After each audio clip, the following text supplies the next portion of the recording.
இருக்குங்களா அதை ஆஃப் பண்ணுறது ஃபோட்டோ வைக்கலாம் வீடியோ பண்ணி வைக்கலாம் வீடியோ காசுனா மட்டும்தான் இது பண்ணணும் மற்ற எதையும் பண்ணணும் குழுமையுள்ள அனைத்து நிர்வாக உறுப்பினர்களுக்கும் பொதுக்குழுக்கு வருகிறதுள்ள அனைத்து உறுப்பினர்களுக்கும் நமது பிரதிநிதி நுகர்வோர் பாதுகாப்பு அமைப்பின் சார்பாக மனமார்ந்த நன்றியை தெரிவித்துக் கொள்கிறேன். இந்த கூட்டத்தை திரு பல்லவி பரமேஸ்வரர்கள் தலைமையேற்று நடத்தி கொடுக்குமாறு நான் முன்மொழிகிறேன். முதல் நிகழ்வாக தமிழ் தாய் வாழ்த்து.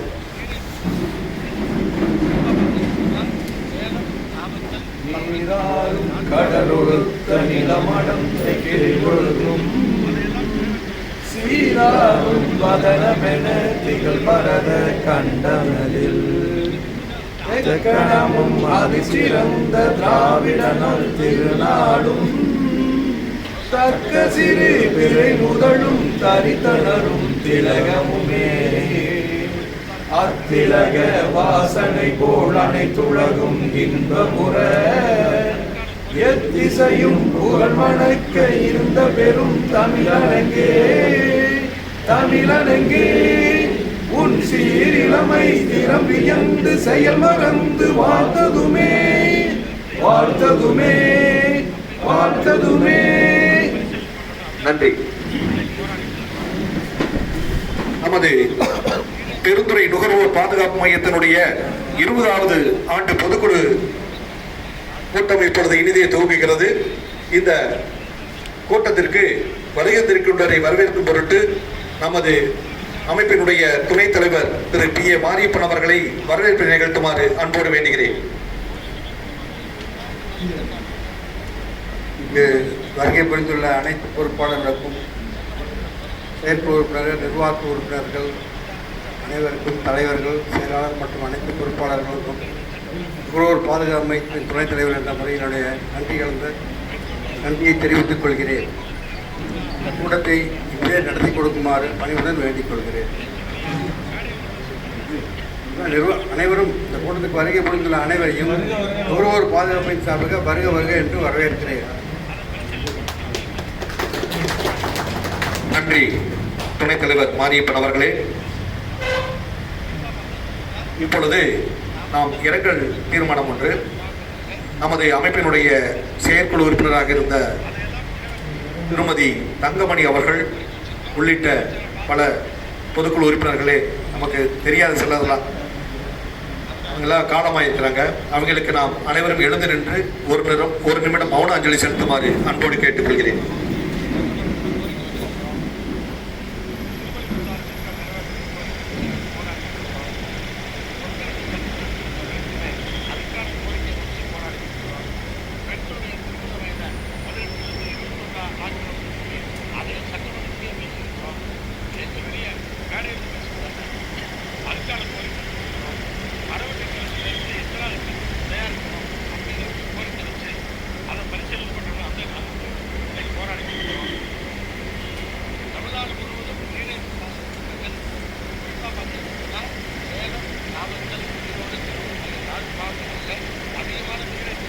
நன்றி.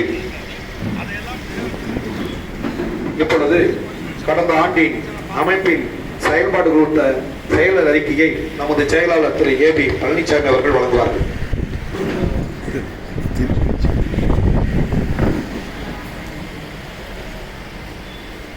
அனைவருக்கும் வணக்கம். இந்த 20ஆம் ஆண்டு பொதுக்கூட்டத்திற்கு சிரமப்பேற்று வந்திருந்த அனைவரையும் வருக என்று வரவேற்று இந்த ஓராண்டில் அரசாங்கத்தின் சில சட்டத்திட்டங்கள் ஏகப்பட்ட சட்டத்திட்டங்கள் மாறுதல் காரணமாக மக்களுக்கு நிறைய ஏகப்பட்ட பிரச்சனைகள் விழிப்புணர்வு ஏற்படுத்துவது ரொம்ப சிரமமாக இருந்தது. குறிப்பாக வருவாய்த்துறையிலையுமே பதிவுத்துறையிலையுமே மாறுதல் நிறைய வந்திருக்கனால நிறைய விஷயங்கள் எங்கள் நுகர்வோர் அமைப்பு மூலிமா மக்களுக்கு நாங்கள் முடிஞ்ச அளவுக்கு உதவி செய்து தான் வர்றோம். அதனால் ஒவ்வொரு துறையிலையுமே நாளாண்டு கூட்டம் நட சொல்லி நம்ம தலைவர் மாவட்ட ஆட்சியரை கேட்டுக்கொண்டதன் பேரில் மாவட்டம் பூராமே அந்தந்த துறை சார்பாக காலாண்டு கூட்டங்கள் நட சொல்லி ஆட்சியர் அவர்கள் உத்தரவிட்டதன் பேரில் நமது பகுதியில் இருக்கின்ற எல்லா துறையிலையுமே 3 ஆண்டுக்கு ஒரு முறை காலாண்டு கூட்டத்தை நடத்தி வருகிறோம். இடையில் தேர்தல் வந்தது. தேர்தல் வந்த பின் மீண்டும் அந்த காலாண்டு கூட்டத்தை நடத்த அதிகாரிகள் ஒத்துழைத்து வருகிறார்கள். எங்களுடைய குறைகளை எழுத்து மூலியமாகவும் நேரிலோ ஃபோனிலோ சொன்னால் முடிஞ்ச அளவுக்கு அதிகாரிகள் செஞ்சு கொடுக்குறாங்க. அதனால் உறுப்பினர்கள் இதை பயன்படுத்திக்கொண்டு நாங்கள் இந்த நேரத்தில் கேட்டுக்கிறோம். ஏன்னா காலாண்டு கூட்டங்கிறது வந்து ஒவ்வொரு துறைக்குமே எங்களை கூப்பிட்டு என்ன குறைன்னு கேட்டு அதுக்கு இதெல்லாம் நிவர்த்தி பண்ணி கொடுக்குறாங்க. அப்போ உறுப்பினர்கள் எங்களுக்கு வந்து எழுத்து மூலியமாக கொடுத்தீங்கன்னா அந்தந்த பகுதியில் என்னென்னமோ நாங்கள் எல்லா துறையிலையுமே கேட்டு நாங்கள் அந்த செயல்பாட்டை தொடர்ந்து நடத்துறதுக்கு எங்களுக்கு சௌகரியமாக இருக்குது. அதனால் நம்ம உறுப்பினர்கள் அனைத்து பகுதியிலுமே ஏதாவது பிரச்சனைன்னா எழுத்து மூலியமாக அந்த தலைவருக்கு ஃபோன் மூலியமாக சொன்னால் கூட ஃபோன் மூலியமாக கூப்பிட்டு தலைவர் அதை அதிகாரிகள் சொல்லி செஞ்சு கொடுக்குறாரு. எல்லா துறையுமே முடிஞ்ச அளவுக்கு நெடுஞ்சாலைத்துறை, ஊராட்சி, பதிவுத்துறை, மின்சாரத்துறை, வருவாய்த்துறையில் தான் நிறைய பிரச்சனைங்க. வருவாய்த்துறையில் இருக்கிற பிரச்சனை வந்து மக்களுக்கு கொண்டு போய் சேர்த்துறதுனா ரொம்ப கஷ்டம். அது வந்து தினம் புது சட்டம் வர்றதுனால ஜனங்களை ரொம்ப நல்லா கணினிமயமாக்குறதுனால ரொம்ப சிரமமாக இருக்குது. ஜனங்களுக்கு ஒன்றுமே தெரியல. அவங்களுக்கெல்லாம் முடிஞ்ச அளவுக்கு நாங்கள் ஒத்தாசை பண்ணிட்டு தான் இருக்கிறோம். அதே மாதிரி பதிவுத்துறை, இந்த 2 துறையிலையுமே புது சட்டங்கள்னால மக்களுக்கு ரொம்ப ஒரு சிரமமான சூழல் இருந்துட்டு இருக்கிற காலகட்டமாக இருக்கிறதுனால மக்கள் கஷ்டப்படாத இருக்கிற அந்த பகுதியில் என்ன சிரமம் நீங்கள் எழுத்து மூலியமாவோ ஃபோன் மூலியமோ எங்களுக்கு தகவல் கொடுத்தீங்கன்னா எங்களால் முடிஞ்ச உதவியை செய்ய முடியும்னு இந்த நேரத்தில் கேட்டுக்கொண்டு இந்த வாய்ப்பை கொடுத்த அனைவருக்கும் நன்றி விடைபெறுகிறேன். நன்றி, வணக்கம். நன்றி செயலாளர் திரு ஏபி பழனிசாமி அவர்களே.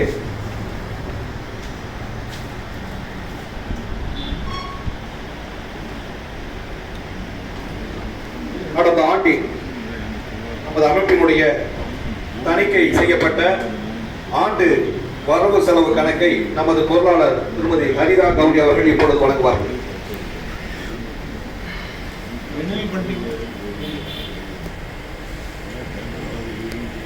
அனைவருக்கும் வணக்கம். 1/4/2023 முதல் 31/3/2024 வரை உள்ள வரவு செலவு அறிக்கை. அக்கௌண்டிங் சேலரி 1000 ரூபா, ஆடிட் ஃபீஸ் 1000 ரூபா, மீட்டிங் எக்ஸ்பென்சஸ் 7400 ரூபா, எக்ஸஸ் ஆஃப் இன்கம் 24924 ரூபா, டோட்டல் 34324 ரூபா. பேங்க் இன்ட்ரெஸ்ட் எஃப்டி இன்ட்ரெஸ்ட் 23496 ரூபா, எஃப்டி இன்ட்ரெஸ்ட் 3057 ரூபா, பேங்க் எஸ்பி இன்ட்ரெஸ்ட் 5771 ரூபா, மெம்பர்ஷிப் ஃபீஸ் 2000 ரூபா, மொத்தம் 34324 ரூபா, டோட்டல் 34324 ரூபா. வரவு செலவு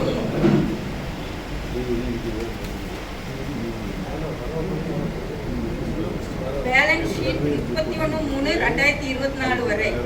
கேபிட்டல் அக்கௌண்ட் 5,73,858 ரூபா 50 பைசா. ஃபார்மர்ஸ் ஃபண்ட் 5,73,607 ரூபா 50 பைசா. கார்ட்ஸ் அக்கௌண்ட் 251 ரூபா. கரண்ட் லயபிலிட்டிஸ் 4000 ரூபா. அக்கௌண்டிங் சேலரி 2000 ரூபா. ஆடிட் ஃபீஸ் 2000 ரூபா. ஃபிக்ஸ்டு அசட் 11,825 ரூபா. ஷேர் 900 ரூபா. பிரிண்டர் 5,500 ரூபா. ஸ்டீல் ரேக் 935 ரூபா. ஸ்டீல் டேபிள் 4,490 ரூபா. கரண்ட் அசட் 5,66,033 ரூபா 50 பைசா. டெபாசிட் அசட் 4 லட்சம் ரூபா. கேஷ் இன் ஹேண்ட் 9,810 ரூபா. பேங்க் அக்கௌண்ட் 1,56,147 ரூபா 50 பைசா. எஃப்டி இன்ட்ரெஸ்ட் 76 ரூபா. டோட்டல் 5,77,858 ரூபா 50 பைசா. வங்கி இருப்பு 21/9/2024 வரை 1,68,855 ரூபா 50 பைசா. சிட்டி யூனியன் பேங்க் எதிர்த்தர பிரான்ஸ்.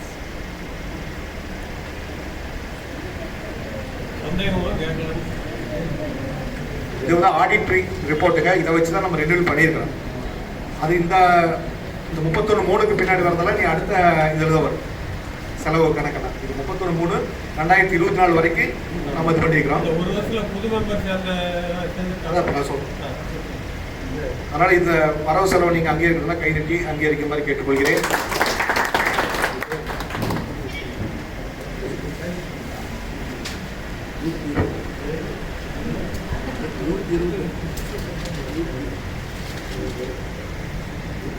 நம்பர் வந்து கூப்பிட்டு ஒரு பையனை வச்சு சர்வீஸ் இதில் தமிழ் அரசி புதிய உறுப்பினர்கள் வந்திருக்கிறாங்க. ராஜேந்திரன் அவர்கள் நீங்களும் வந்து புதிய உறுப்பினராக இணைஞ்சிருக்காங்க. ஏன்னா நம்ம கடந்த காலத்தில் என்னன்னா உறுப்பினர் எண்ணிக்கை அதிகம் வேணும்னு சொல்லி எல்லாம் சேர்த்தணும். இப்போ நாம யாரையும் போய் கேட்கறதில்ல, அவங்களா விருப்பப்பட்டு வரது மட்டும் சேர்த்தலாங்கிற முடிவில் இருக்கிறாங்க. ஏன்னா பொதுக்குழு உறுப்பினர் அதிகமாக வந்து நம்ம நிர்வாகம் பண்ணுறது ரொம்ப சிரமமாக இருக்குது. அதனால் வந்து இனி அதே இப்போ 100 ரூபா வாங்கி ரெனியூல் பண்ணுறதே அதெல்லாம் கொஞ்சம் குறைக்கலாங்கிறதுக்காக தான். மீதியெல்லாம் நம்ம அன்ஆஃபீஸாக வச்சுக்கலாம் அப்படிங்கிறத சொல்லிக்கிறேன். அதனால் வாங்க, அவங்க 2 பேர் வாங்க.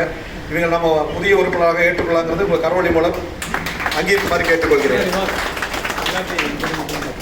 நான் பார்த்துட்டு அவங்கள பார்க்கணும்ல.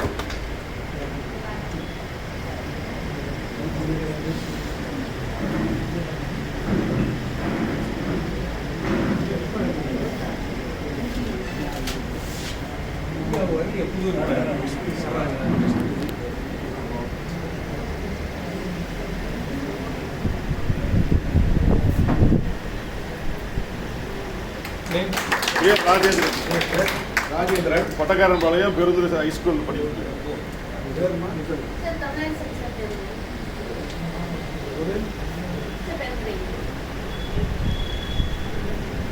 நன்றி. புதிய உறுப்பினர்கள் உங்களை பெருந்தை நுகர்வோர் பாதுகாப்பு மையம் இருகரம் கூப்பி வரவேற்கின்றது. அது விண்ணப்பம் அங்க கொடுத்தது.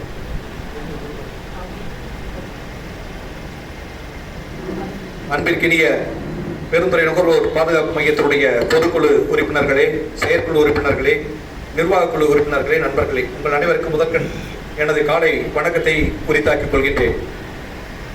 கடந்த 2021ஆம் ஆண்டு நவம்பர் மாதம் நாங்கள்லாம் பொறுப்புக்கு வந்தோம். நான் தலைவராகவும் இங்கே இருக்கின்ற துணைத் தலைவர், செயலாளர் எல்லாம் வந்தோம். 3 ஆண்டுகளுக்கு முன்பாகவே நாம் இந்த கூட்டத்தை நடத்த வேண்டிய ஒரு கட்டாயம். காரணம் என்னவென்றால்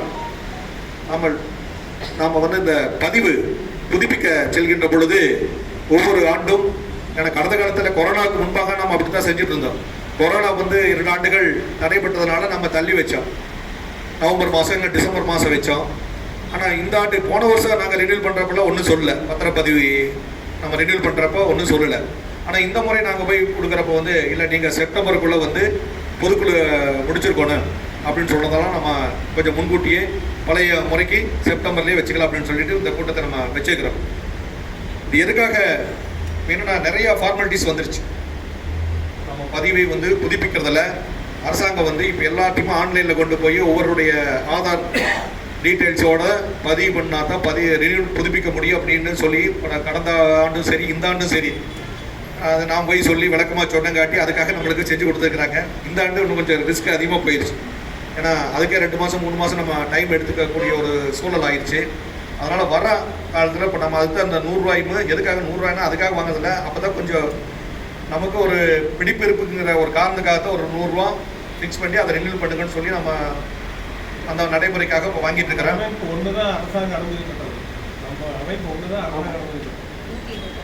இதுவரைக்கும் இந்த 126 உறுப்பினர்கள் வந்து தங்களை புதுப்பித்திருக்கிறார்கள். அதாவது ஜெராக்ஸ், ஆதார் ஜெராக்ஸு 100 ரூபா தொகை கொடுத்து கூடிய விரைவில் வந்து நம்ம இதையெல்லாம் அப்லோட் பண்ணி இதுதான் நம்ம இனி ஒவ்வொருத்தராக சேர அப்படியே பொதுக்குழு உறுப்பினர் நம்ம ஆட் பண்ணிக்கிறதா நல்லா இருக்குங்கிறது எங்கள் கருத்து. அந்த அடிப்படையில் கடந்த காலத்திலேயே நம்ம ஒப்புதல் வாங்கி தான் நம்ம செய்கிறது.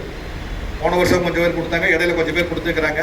நம்ம இனி வருகின்ற காலத்தில் இருக்கிறத வச்சு நம்ம பதிவு பண்ணிட்டு, ஏன்னா சங்கங்கிற போகிறப்ப நிறைய ஃபார்மாலிட்டிஸ் ஈரோடு சங்கமே தள்ளிட்டு இருக்கிறாங்க. நிறைய ஃபார்மாலிட்டிஸ் இருக்கிறதுனால வருஷம் ஒரு ஆடிட்டரு இது அதுன்னு சொல்றதுனால இப்போ அறக்கட்டளையாக நம்ம கன்வெர்ட் பண்ணிட்டோம்னா அது தேவையில்லை. நாம் பொதுக்குழு என்ன முடிவு பண்ணுறோமோ அதோட ரினியூல் பண்ணுறது இதெல்லாம் ஒன்றும் இல்லைங்கிற காரணத்துக்காக இந்த முடிவை நம்ம கடந்த ஆண்டே நம்ம எடுத்துட்டோம். அதனால் வந்து இதுக்கு நீங்கள்லாம் முழு ஒத்துழைப்பு தரணும். யார் அதாவது மற்றதெல்லாம் நம்ம ஏற்கனவே நம்ம சொல்லி வாங்கினது என்னன்னா ஆயுள் கால உறுப்புன்னு சொல்லி தான் வாங்கிக்கிறோம். அவங்க எல்லாம் இருப்பாங்க. உதாரணத்துக்கு எடுத்து என் குடும்பத்தில் 6 பேர் இருக்கிறாங்க. நான் விருப்பப்பட்டா 6 பேர்த்துக்கு கொடுக்கலாம், இல்லைன்னா நான் 2 பேர்த்துக்கு கொடுக்கலாம். ஆனால் அவங்க ஏற்கனவே பணம் கொடுத்தீங்கன்னா அவங்க உறுப்பினர்கள் தான். அது எந்த மாற்று கருத்து கிடையாது. ஏன்னா நம்ம ஏற்கனவே சொன்னது ஆயுட்கால உறுப்பினர் சொல்லி தான் வாங்கிக்கிறோம். அதனால அவங்க ஆயுள் இருக்கிற வரைக்கும் அவங்க உறுப்பினர் தான். பட் இந்த ரெக்கார்ட் வைஸ் இனி வர்றது வந்து இது மாதிரி கொடுத்து பண்ணால் அவங்கள மட்டும் நம்ம சேர்த்துக்கலாங்கிற சொல்லி தான் முடிவு பண்ணி நம்ம அதுக்கான ஏற்பாடை செஞ்சுட்டு இருக்கிறோம். இங்கே செயலாளர் அறிக்கை சொன்னாங்க.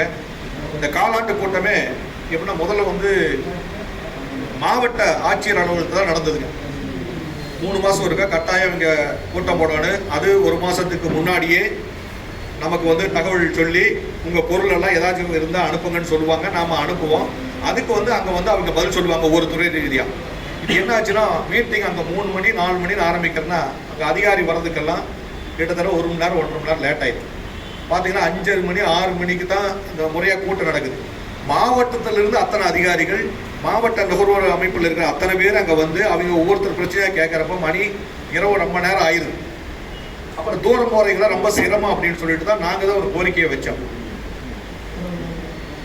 இங்கார ஒரு மீட்டிங் வச்சுருந்தாரு. அப்போ சொன்ன இது மாதிரி, சார் இது வந்து பொதுவாக பேசி எல்லாத்துக்கும் அவசரமாக போகிறதுல ஒரு பிரயோஜனம் கிடையாது. நாங்கள் எங்கள் பகுதியில் ஒரு நீங்கள் எங்கள் அஃபீஷியல்ஸோட ஒரு காலாண்டு கூட்டத்துக்கு ஏற்பாடு பண்ணி கொடுங்க. எங்கள் பிரச்சனையை நாங்கள் இங்கே முடிச்சுக்கிறோம். முடியாத பிரச்சனை நம்ம கவனத்துக்கு கொண்டு வரோம். இது எங்களுக்குள்ள ஒரு அண்டர்ஸ்டாண்டிங் வரும். எந்த பிரச்சனையும் பிற்காலத்தில் வராதுன்னு சொன்னால் அவரை ஏற்றுக்கிட்டு உடனே அது உத்தரவு உடனே அனுப்பிச்சிட்டாங்க. அதன் அடிப்படையில் தான் எலெக்ஷனுக்கு முன்னாடி சரி இப்போவும் சரி சில துறைகளாக போட்டுக்கிறாங்க. இப்போ யார் பார்த்தீங்கன்னா இபி போட்டாங்க, டவுன் பஞ்சாயத்து பெருந்துறை டவுன் பஞ்சாயத்து போட்டாங்க, பத்திரப்பதிவுத்துறை. கடந்த காலத்தில் நம்ம இதுவரைக்கும் பத்திரப்பதிவுத்துறையில் நம்ம மீட்டிங்கே எதுவும் போட்டதில்லை. ஆனால் இந்த முறை வந்து பத்திரப்பதிவுத்துறையிலேயே மீட்டிங் போட்டாங்க. அதே மாதிரி நெடுஞ்சாலைத்துறை, யூனியன் ஆஃபீஸு, ஆர்டிஓ ஆஃபீஸு, வட்டாட்சியர் அலுவலகம் எல்லாமே நம்ம கோரிக்கை கேட்டு போட்டுட்டாங்க. அது இப்போ ஸ்மூத்தாக போயிட்டுருக்கு. என்ன கடந்த காலத்துலலாம் ஒரு பெட்டிஷன் வாங்கி நாம் போய் பெட்டிஷனாக கொடுத்து பண்ணக்கூடிய சூழ்நிலை இருந்தது. பட் நான் வந்து அதிகாரிகள் எல்லாம் எனக்கு அறிமுகம் இருக்கின்ற காரணத்தினால நாம் ஒரு குரூப்பே தனியாக நான் ஆரம்பிச்சிட்டேன். WhatsApp group. ஒரு பிரச்சனைனா நெடுஞ்சாலைத்துறை சம்மந்தம்னா அந்த அதிகாரிக்கு மட்டும் போகிற மாதிரி நான் ஃபோட்டோவோட அனுப்பிச்சிடுவேன். அவர் உடனே அதை ரெக்டிஃபை பண்ணிட்டு போனோம்னா அவருக்கு நன்றி தெரிவித்து எல்லா ஆஃபீஸில் இருக்கிற குரூப்பில் மட்டும் போட்டுவிட்டுருவேன். உதாரணத்துக்கு சொல்ல வேணும்னா இப்போ ஈரோடு ரோட்டில் அன்னைக்கு பேரூராட்சி நிர்வாக சார்பாக பைப் லைன் லீக் ஆகி ரோடு போடாமல் குண்டு குழியுமாக இருந்தது. இது வந்து பல அரசியல் கட்சி தலைவர்களே வந்து முயற்சி பண்ணிக்கிறாங்க, நடக்கலை. அப்புறம் அவங்களே வந்து ஒரு முறை வந்து எங்கிட்ட நான் போய் பேசிட்டு இருக்கிறப்ப எங்கிட்ட சொன்னாங்கன்னா உடனே நெடுஞ்சாலைத்துறை அதிகாரிகிட்ட சொன்னேன். அவரை ஒரு கண்டலன்ஸ் அம்மா இருந்துட்டாங்க, நான் வந்து திங்கள் செவ்வாயில் உங்களுக்கு அதை போட்டு தரணும்னு சொன்னேன். அதே மாதிரி வந்து அதை போட்டு கொடுத்துட்டேன். அதே மின்வாரியம் அந்த எதா இருந்தாலுமே நம்ம சொல்கிற முறையில் சொன்னோம்னா அவங்க செஞ்சு கொடுக்குறாங்க. அதே மாதிரி அவங்களுக்கு பிரச்சனை வராமல் நியாயமாக நேர்மையாக இருந்தால் நம்ம எதாக இருந்தாலும் செய்யலாம். அந்த நம்பிக்கை எங்களுக்கெல்லாம் இருக்குது. அதனால் நீங்கள் வந்து எதாக இருந்தால் நம்ம ஏற்கனவே சொன்னதா பெட்டிஷன் யாருக்கு கொடுக்குறீங்களோ இல்லையோ தகவல் வாட்ஸ்அப்பில் போட்டுக்கலாம் அதிகாரப்பூர்வமாக. ஏன்னா நாளைக்கு நானாக போய் சொல்கிறத விட நாளைக்கு முழுசாக பதில் சொல்கிற வேண்டியது நீங்கள் தான். யாருக்கு கம்ப்ளைண்ட் தான் அவங்க தான் சொல்லணும். நாங்கள் நீங்கள் உங்களை நம்பி நாங்கள் சொல்கிறோம்னா அந்த நம்பிக்கை பாத்திரமாக நீங்கள் நடந்துக்கணும். அப்போ தான் அதிகாரிகள் அடுத்த நம்ம சொல்கிறது வந்து நியாயம், இவங்க எது சொன்னாலும் கரெக்டாக இருக்குது அப்படிங்கிற நம்பிக்கை நம்ம பெற்றுட்டோமாவே எதுவுமே தேவையில்லை. ஃபோனில் சொன்னாவே செய்வாங்க. அந்த அளவுக்கு தான் நம்ம ஒரு இணக்கமான ஒரு சூழ்நிலையில் தான் எல்லாத்தோட இருக்கிறோம். அதை தொடர்ந்து நம்ம கண்டிப்பாக ஃபாலோ பண்ணுவோம். குறிப்பாக சொல்கிறது 1008 மெம்பர் இருந்தாலுமே செயற்குழுவாகட்டும் நிர்வாகக்குழுவாகட்டும், செயற்குழுலாம் சில பேர் வர்றதே இல்லை. எந்த ஒரு அமைப்பாக இருந்தாலும் உங்களுக்கு முழு மனதோடு வரக்கூடிய எண்ணம் இருந்தால் தான் எந்த பொறுப்புமே வரணும். இல்லைன்னா வந்து பெயரோடு வந்து நம்ம பொறுப்பு வாங்கிட்டு அது தேவையில்லை. யாரும் கட்டாயம் கிடையாது. நீங்கள் வந்து உண்மையிலுமே ஈடுபாடு நம்ம ஏதாவது மக்களுக்கு செய்யணும் அப்படின்னு எண்ணம் இருக்கிறவங்களா வந்து இந்த அமைப்புக்கு வரணும். நாங்களே நான் வந்த பின்னாடி எல்லாத்துக்கும் பகிர்ந்து அடிச்சுட்டே இருக்கிறேன். நானே எதுக்கு போய்க்கிறதில்லை. கேஸ் மீட்டிங் மாதம் ஒருக்கா நடக்கும். யார் யார் வாய்ப்பு குரூப்பில் போட்டுவிட்டுருவேன், யார் வாய்ப்பு இருக்கோ போய் அட்டன் பண்ணிட்டு வாங்க அப்படின்னு. ஏன்னா எல்லாரும் தெரிஞ்சுக்கணும். ஒருத்தர் நம்பி எந்த அமைப்புமே இருக்கக்கூடாது. எல்லாரும் பகிர்ந்தளித்து எல்லா விஷயங்களையும் அவங்களுக்கு கற்றுக் கொடுப்பது தான் ஒரு சிறந்த தலைமை பண்பு. அந்த அடிப்படையில் நான் பொறுப்பேற்றிலிருந்து எல்லாத்துக்கும் வாய்ப்பு கொடுத்துட்டு இருக்கிறேன். மாதம் எந்த கூட்டமாக இருந்தாலும் சரி. அது மட்டும் இல்லை, நான் எல்லா அமைப்பில் இருக்கிறனால நம்ம கோரிக்கையை அங்கங்கே நம்ம வைப்போம். அந்த மாதிரி சூழ்நிலையில் தான் நம்ம இது வரைக்கும் நம்ம அமைப்பை நடத்திட்டு வரோம். எங்களுடைய ஒரே நோக்கம் நம்ம அமைப்பிற்கு, ஏன்னா 20 ஆண்டு கால அமைப்பு ஒரு பாரம்பரிய மிக்க அமைப்பாக நம்ம அமைப்பிற்கு மதிப்பு மரியாதை இதுக்கு பங்கு பண்ணி யாருமே நடத்தக்கூடாது. யாராக இருந்தாலும் சரி, நீங்கள் தவறாக இருந்தாலும் உண்மை சொல்லிட்டு நம்ம அதுக்கு தகுந்த மாதிரி என்னன்னு அவங்ககிட்டே கேட்கலாம். ஆனால் தவறான ஒரு தகவலை சொல்லி நாளைக்கு அது உண்மையாகி அது சங்கடம் உண்டாகி அப்போ நாம் ஒன்று தவறானு சொன்னோம்னா அடுத்த போகிறப்பெல்லாம் அவங்க இன்னும் அலர்ட் ஆயிடுவாங்க. ஓ இவங்க ஏதோ இதில் சொல்கிறாங்க அப்படிங்கிறது. அதனால் ரொம்ப ஜாக்கிரதையாக இருக்கணும்.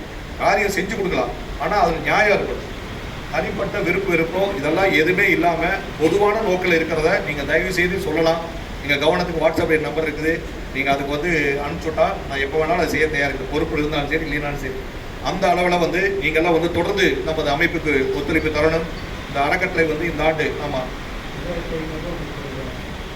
புதிய அமைப்பு அவர் வந்து பதிவு பண்ணுறதுக்கான முயற்சியை நம்ம செய்ய போகிறோம். ஏன்னா 126 பேர் ஆயிடுச்சு. இவங்கெல்லாம் டீட்டெயில்ஸ் எடுத்து தனி ரெஜிஸ்டர் ஃபார்ம் பண்ணி நம்ம அதை வந்து விரைவில் செய்ய இருக்கிறோம். அதனால் இந்த மாதிரி அதே மாதிரி இந்த ஆண்டு புதிய பொறுப்பாளர்கள் யார் வேணாலும் பண்ணலாம். நான் சொன்ன மாதிரி ஆர்வமும் ஈடுபாடும் பிரச்சனைகளும் இல்லாதவங்க வந்துட்டு தயவு செய்யும் நாமளே பிரச்சனை ஆகிடக்கூடாது. அந்த மாதிரி அமைப்புக்கு முக்கிய இது வந்து பொது நோக்கில் இருக்கிறவங்க பெருந்தன்மையோடு எல்லாத்தையும் அனுசரித்து போகக்கூடியவங்களாம் வாங்க வந்து நீங்கள்லாம் வழி நடத்தணும். நாங்கள் உங்களுக்கெல்லாம் பக்கபலமாக இருக்கிறோம், அதில் எந்த மாற்று கருத்து கிடையாது. ஏன்னா நாங்கள் எல்லாம் உருவாக்கின அமைப்பு வந்து நாங்கள் அவ்வளோ சாதாரணமாக விட்டுட்டு போயிட முடியாது. எல்லாரும் சீனியர்ஸ்லேருந்து எல்லாருமே இங்கே தொடர்ந்து உங்களுக்கு பக்கபலமாக இருப்போம். ஆனால் நீங்கள் குறிப்பிட்ட டைம் நானே ஒரு தலைவர்கள் கூட காலையில் 10 மணிக்கு வேணால் நான் 9 மணிக்கு எல்லாத்துக்கும் முன்னாடி முதலாள வந்து காரணம் நான் வரணும் என்னதாச்சு நான் மெதுவாக போகலான்னு நினச்சேன்னா நான் முடியாது. எனக்கு நான் பல்வேறு அமைப்புகளை பல்வேறு மீட்டிங் தொடர்ந்து எனக்கு அதான் வேலையை. நேற்று கூட பாருங்க, இந்த கொரோனாவுக்கு முன்னாடியெல்லாம் ஒவ்வொரு கல்லூரி பள்ளியெல்லாம் வந்து சிட்டிசன் கன்சூமர் கிளப் இருந்தது. குடிமக்கள் நுகர்வோர் மன்றம்னு சொல்லிட்டு காலேஜ் ஸ்கூல் எல்லாம் கவர்மெண்ட்டே அப்ரூவல் பண்ணி கொடுத்தது. கொரோனா வந்து எங்கேயுமே கிடையாது. நேற்று முன்தினம் இந்துஸ்தான் காலேஜ் வந்து என்னை கூப்பிட்டாங்க. நாளைக்கு இது மாதிரி ஒரு 12 மணிக்கு சிட்டிசன் கன்சூமர் நாங்கள் போயிட்டு தான் வந்தோம். நானும் பாஸ்கர் 2 பேர் போயிட்டு தான் வந்தோம். பல்வேறு பணிகள் இருந்தாலும் கூட நம்ம எது நேரம் டைம் மேனேஜ்மெண்ட் அதை ஒதுக்கணும்னா எல்லாத்துக்குமே நம்மளால செய்ய முடியுங்கிறது நான் கண்ட உண்மை. அதனால் இந்த அமைப்புக்கு எல்லாம் வாங்க. ஏன்னா ஊர்குடி எடுத்தால் தான் பேர் நகரும். அது நியாயமான முறையிலே நேர்மையான முறையிலே நாம் பணியாற்றுவோம். நாம் அனைவருக்கும் அன்புக்கு கட்பட்டு வரலாம். ஏன்னா நம்ம அதிகாரிக்கே வந்து எடுத்தோன்னு நம்ம போய் ஃபோர்ஸாக போய் கேட்க போகிறதில்ல. ஒரு முறைக்கு 3 முறை நாம் உரிய முறையில் அவங்க நம்ம அணுகிறோம். முடியாத பட்சத்தில் தான் நம்ம வந்து தலைமைக்கு மாவட்ட நிர்வாகத்துக்கே கொண்டு போகிறோம். அதனால் நாளைக்கு அவங்க நம்மளை சொல்ல முடியாது, சார் ஒரு வார்த்தை கிட்ட சொல்லிக்கலாம்ல அப்படின்னு கேட்க முடியாது. நாம் சொல்லு சார் ஒரு தடவைக்கு 3 தடவை நாங்கள் சொல்லிட்டோம், நீங்கள் இதுக்கு கவனத்தை கொண்டுக்கலாம், அப்போ நாங்கள் கொண்டு போய்ட்டு எங்கள் கட்டாயம் அப்படின்னு சொன்னோம்னா அவங்களும் புரிஞ்சுக்குவாங்க. அதனால் எல்லாரும் இணைந்து இந்த அமைப்பை வெற்றிகரமாக நடத்துவோம். ஒரு பழனிசாமி அவர் சொன்னது போல் நம்ம வந்து இந்த நுகர்வோர் பாதுகாப்பு மையம் என்பது வந்து அரசோடு இணைந்து பணியாற்றக்கூடிய ஒரு அமைப்பு. அரசு அங்கீகாரம் செஞ்சிருக்கு. இதுவும் சரி, ரெட் கிராஸும் சரி. ரெட் கிராஸ் அமைப்பு அது அதே மாதிரி தான், இதுவும் அதே மாதிரி தான். அதனால் இதில் வந்து நம்ம போராட்டமோ ஆர்ப்பாட்டமோ இதெல்லாம் நம்ம செய்யக்கூடாது. உண்மையில் வந்தால் சிப்காட்டில் போன 2 மாதம் முன்னாடி ஒரு பிரச்சனை, நான் அந்த அமைப்புக்குள்ளே என்னை போட்டு வச்சுக்கிறாங்க. ஆனால் இந்த மாதிரி ஆர்ப்பாட்டம் இதெல்லாம் பண்ணுறதுக்கு நான் சொல்லிட்டு வந்துட்டேன். நான் கன்சூமர் தலைவராக இருக்கேன். ஏன்னா நாம் எங்கன்னா நுகர்வோர் பாதுகாப்பு மைய தலைவர் தான் போடுவாங்க. நான் வேறு அமைப்புகள் தான் அவங்களுக்கு தெரிஞ்சாலும் கூட அதை போட்டாங்கன்னா அது நம்ம அமைப்புக்கு கெட்ட பேர் வந்துடும் சொல்லிட்டு நான் அப்பயே சொல்லிட்டு நான் வந்துட்டேன். நான் இதில் கலந்துக்க மாட்டேங்க அப்படின்னு வந்துட்டேன். நம்ம ஒவ்வொன்றும் பார்த்து செய்ய வேண்டியது இருக்குது. அதனால் எல்லாத்துக்கும் அந்த உணர்வு இருக்கணும். ஏன்னா எந்த காலத்திலும் நம்ம அமைப்புக்கு ஒரு எந்த கெட்ட பேர் வராமல் நாம் அனைவரும் இணைந்து இந்த அமைப்பை வழிநடத்துவோம் என்று கேட்டுக்கொண்டு, இப்பொழுது வந்து உங்கள் கருத்துக்கள் ஏதாவது இருந்தால் ஒருத்தராக வந்து இங்கே முன்னாடி வந்து மைக்கில் பேசுங்க. அதை நாங்கள் குறிச்சிக்கிறோம். அதில் எது நம்ம செய்ய முடியும் நடைமுறைப்படுத்துங்கிறத நாம் எல்லாம் கலந்து பேசி உரிய முறையில் நடவடிக்கை எடுக்க பாடுபடுவோம். அதனால் உறுப்பினர்கள் வந்து தங்களது கருத்துக்களை சொல்லுமாறு கேட்டுக்கொள்கிறேன்.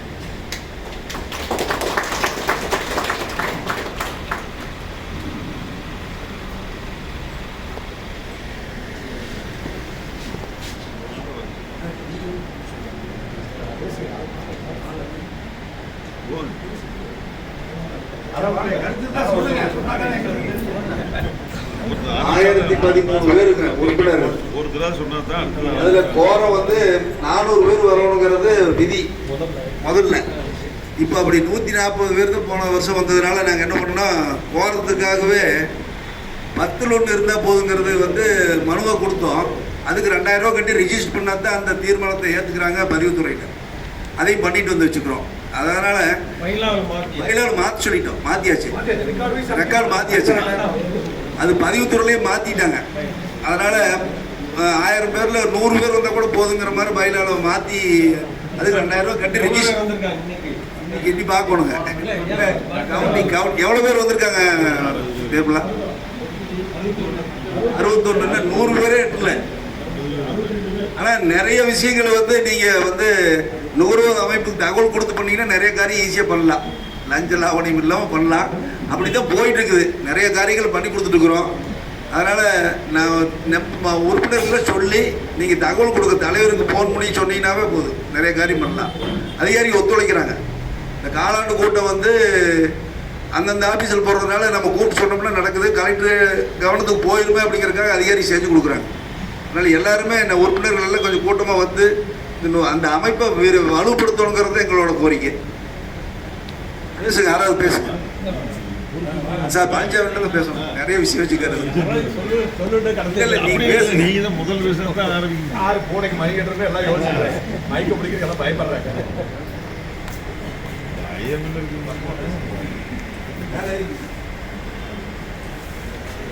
அனைவருக்கும் காலை வணக்கம். இந்த 20ஆம் ஆண்டு பொதுக்குழு நுகர்வோர் பாதுகாப்பு குழு பொதுக்குழு வரையிருந்த அனைவரையும் வரவேற்று என்னுடைய சில கருத்துக்களை பகிர்கிறேன். சில புகார்களும் இருக்கிறது. அதனால் யாருமே வந்து எல்லாரும் இருக்க ஆசைப்படுறோம், விருப்பம் அந்த பேசி ஏதாவது கருத்து அதாவது கார்ட்லெஸ் பைக்கு வந்து ஸ்டாப்ல ஏற்பாடு பண்ணிட்டீங்களா, அவங்க இடத்துலயே சொல்ற மாதிரி ஏற்பாடு ஸ்டேஜுக்கு வரமாட்டேங்கிறாங்க. பரவாயில்ல, எல்லாரும் இனிமேல் வந்து கொஞ்சம் அவங்க மனம் திடப்படுத்துங்க. ஒன்று தப்பா சொன்னாலும் எது எடுத்து போடுறாங்க, தெரிஞ்சு அவங்க லெவலில் பேசலாம், தப்பு கிடையாது. ஒரு சில குறைகள் இருந்து நிவர்த்தி பண்ணுவாங்க. நான் படிக்கிறேன், கேளுங்க. அதை தீர்மானம் போட்டு அந்தந்த டிபார்ட்மெண்ட்டுக்கு அனுப்பணும். எல்லாருக்கும் எனக்கு அறிவு இருக்கான்னு தெரியாது. என் பேர் பழனிசாமிங்க. பெருந்தர் பேராஜில் பணியாற்றி 40 ஆண்டு காலம் பணியாற்றி ஓய்வு பெற்றிருக்கிறேன். அது மட்டும்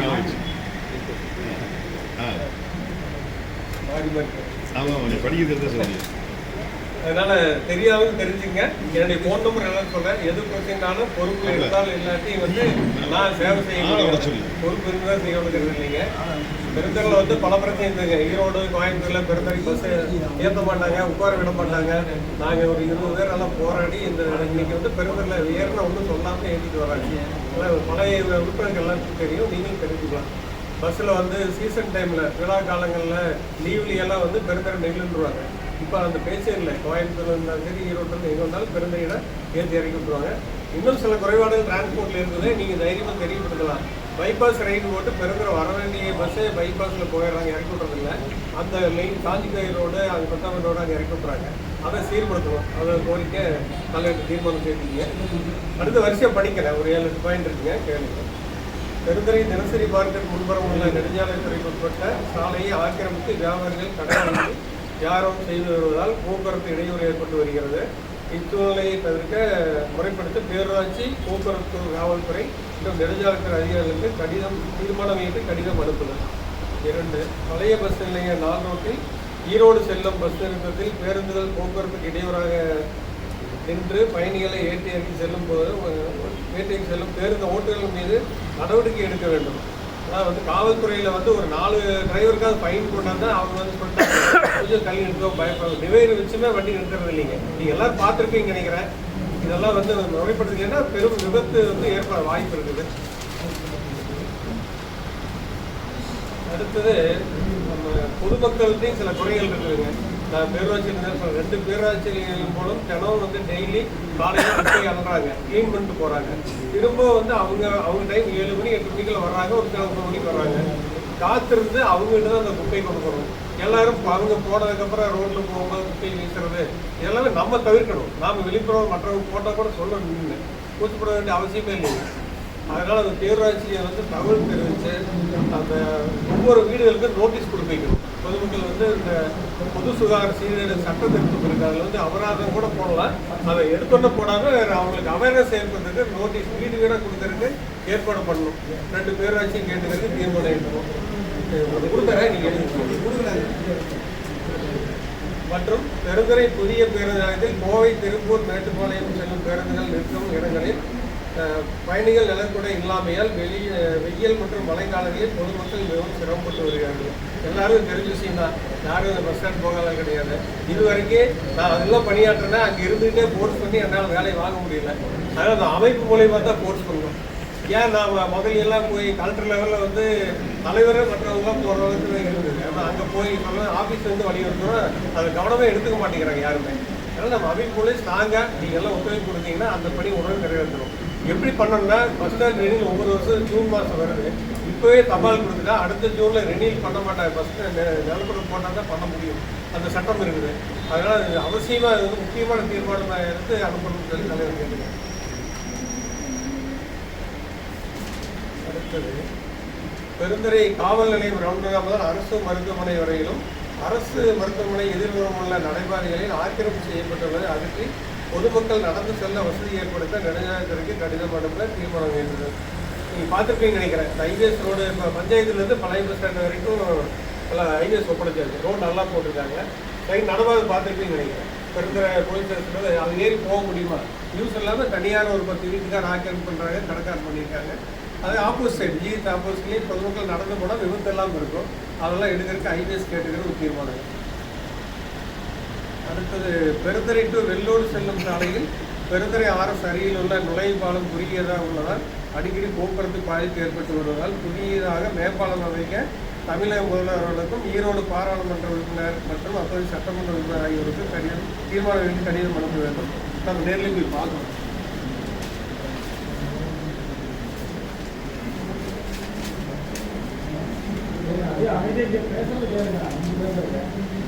கொஞ்சம் முக்கியமான பாயிண்ட் இதெல்லாம் நீங்கள் உங்கள் எல்லா சார்பாக தான் நான் சொல்கிறேன். ஏன்னா எல்லாம் நினைப்பீங்க, சொல்கிறதுக்கு கூச்சப்படுவீங்க.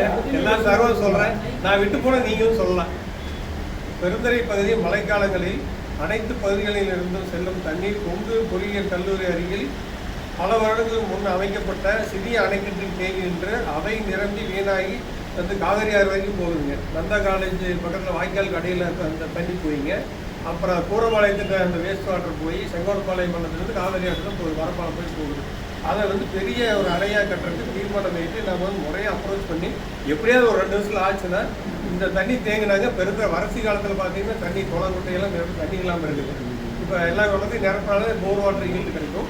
இல்லை அதில் தண்ணி சுத்தப்படுத்தி பம்பிங் வந்தால் குடிநீர் உபயோகப்படுத்தலாம். என்ன ஆற்று தண்ணி வந்தாலும் இந்த கோடை காலத்தில் தண்ணி இல்லை. இங்கே எல்லாம் தெரிஞ்ச விஷயம் தான். இண்டிவிஜுவல் போரும் ட்ரை ஆயிடுது. அதை பாதுகாக்கிறத ஒரு முயற்சி நம்ம இது வரைக்கும் எந்த அமைப்பும் கொண்டு வரல. ஒவ்வொரு முறையும் ஆரம்பிக்கலாம். எப்படி 2 வருஷம் நடந்தது நம்பிக்கை இருக்குது. என்னங்க முக்கியமானது.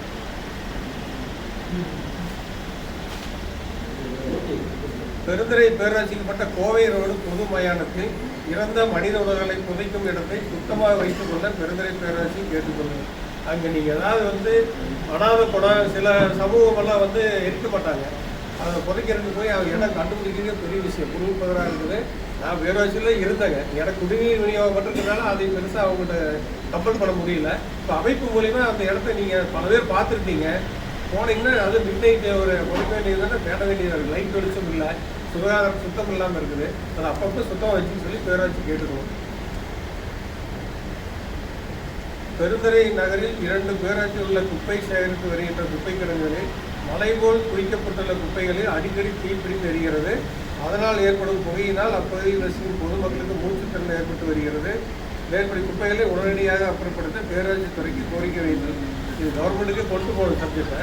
அது முறையாக வந்து அப்ரோச் பண்ணி லெட்டர் தீர்மானம் போட்டு அனுப்பிச்சுன்னா அது எஃபெக்ட் இருக்கும். இப்போ அது முக்கியத்துவம் தராங்க இந்த கவர்மெண்ட். இப்போ தமிழ்நாடு அரசு குப்பையை வந்து 100% குப்பையை வந்து குப்பைக்காட்டுக்கு போகக்கூடாது, அங்கே கிளீன் பண்ணி சொல்கிறாங்க. அது அரசுத்தையும் சில குறைபாடு மக்கள் ஒத்துழைப்பு கொடுத்தா குப்பையை வந்து குறைக்கலாம். அதை பிரித்து கொடுக்க சொல்லி சொல்கிறாங்க. அதிகாரி டிபார்ட்மெண்ட் சொல்கிறாங்க. பொதுமக்கள் வந்து பெருசாக பிரித்து கொடுக்குமான்னு தெரியல. ஏதாவது நம்ம அமைப்பில் உள்ளவங்களால அதை வந்து ஒத்துழைப்பு கொடுக்கலாம். நீங்கள் 10 பேர் சொல்ல ஒருத்தரும் கண்டிப்பாக சீர்திருத்தம் பண்ண முடியும்.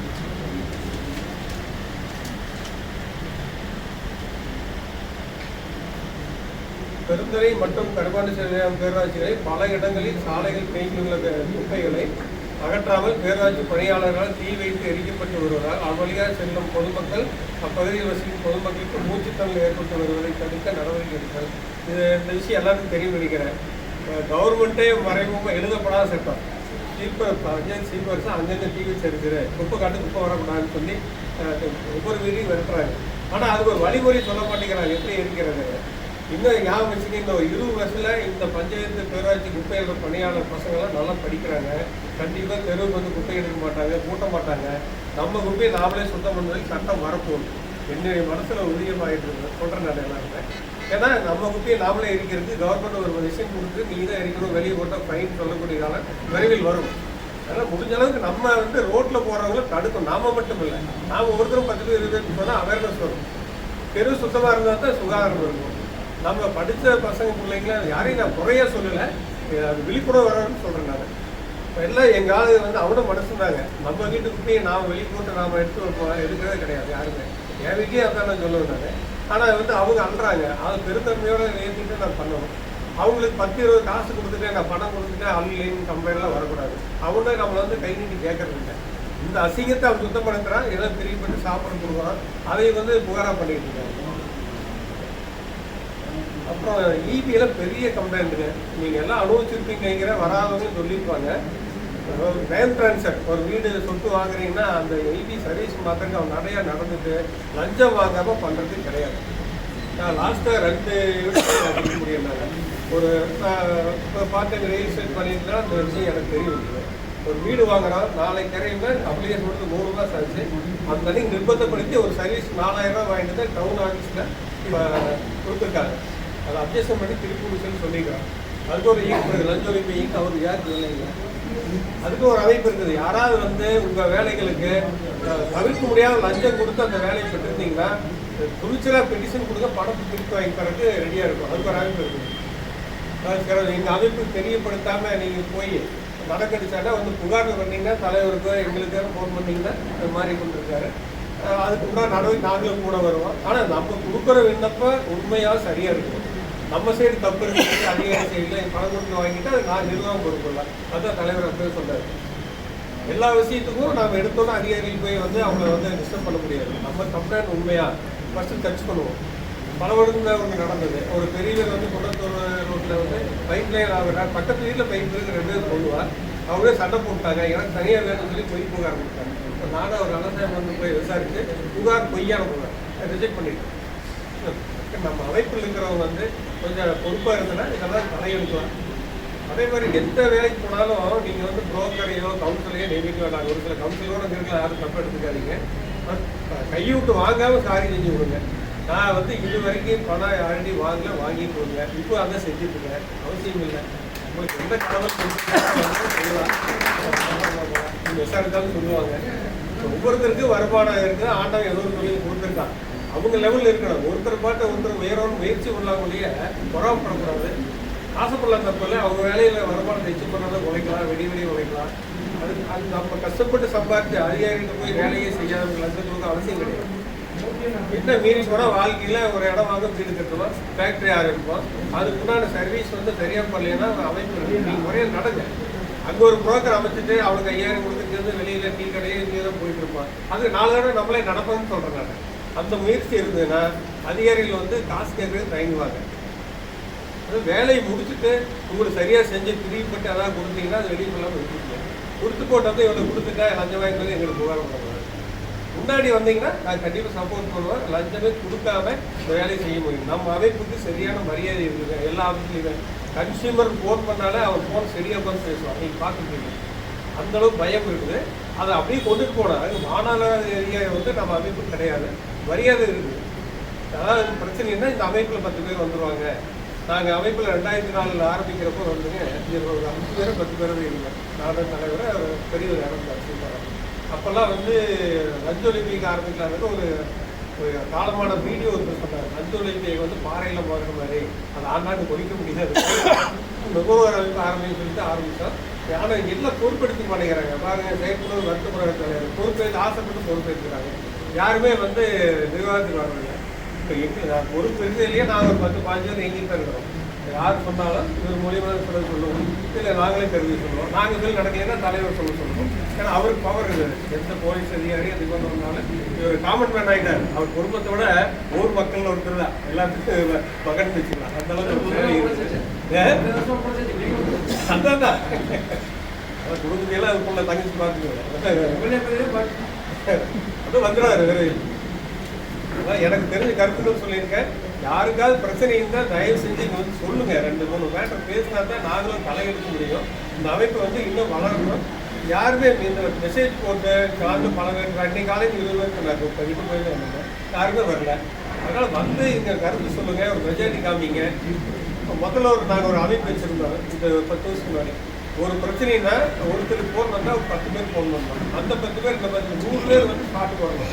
இந்த பஸ்ஸில் நிற்பேன் அப்படின்னு இருக்கிறோம். உடனே நம்ம அமைப்பு தலைவரையே வந்து செக்ரட்டரியே கோயம்புத்தூர் பஸ் ஸ்டாண்டில் ஃபேமிலியோட கோழிப்பண்ணை வச்சுருக்காரு. அவர் பஸ்ஸில் ஏற்றினீங்க.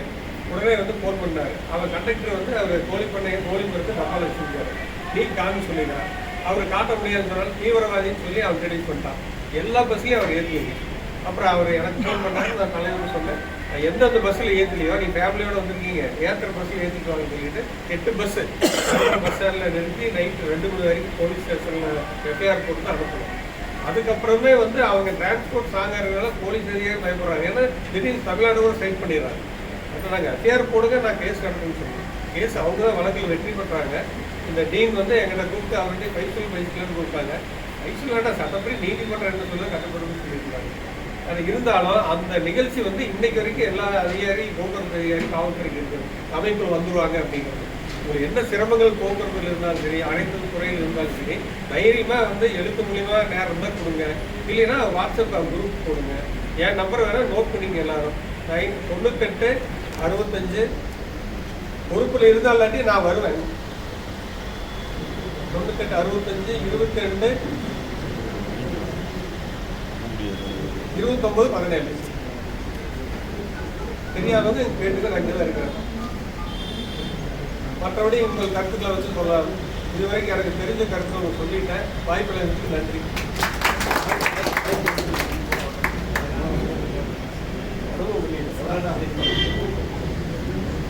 வாங்க, இன்னும் யாராச்சும் இந்த கருத்து சொன்னீங்கன்னா சீக்கிரம் நம்ம கூட்டத்தை முடிச்சு அடுத்தது புதிய நிர்வாகிகள் தேர்தல் வேறு இருக்குது. அதனால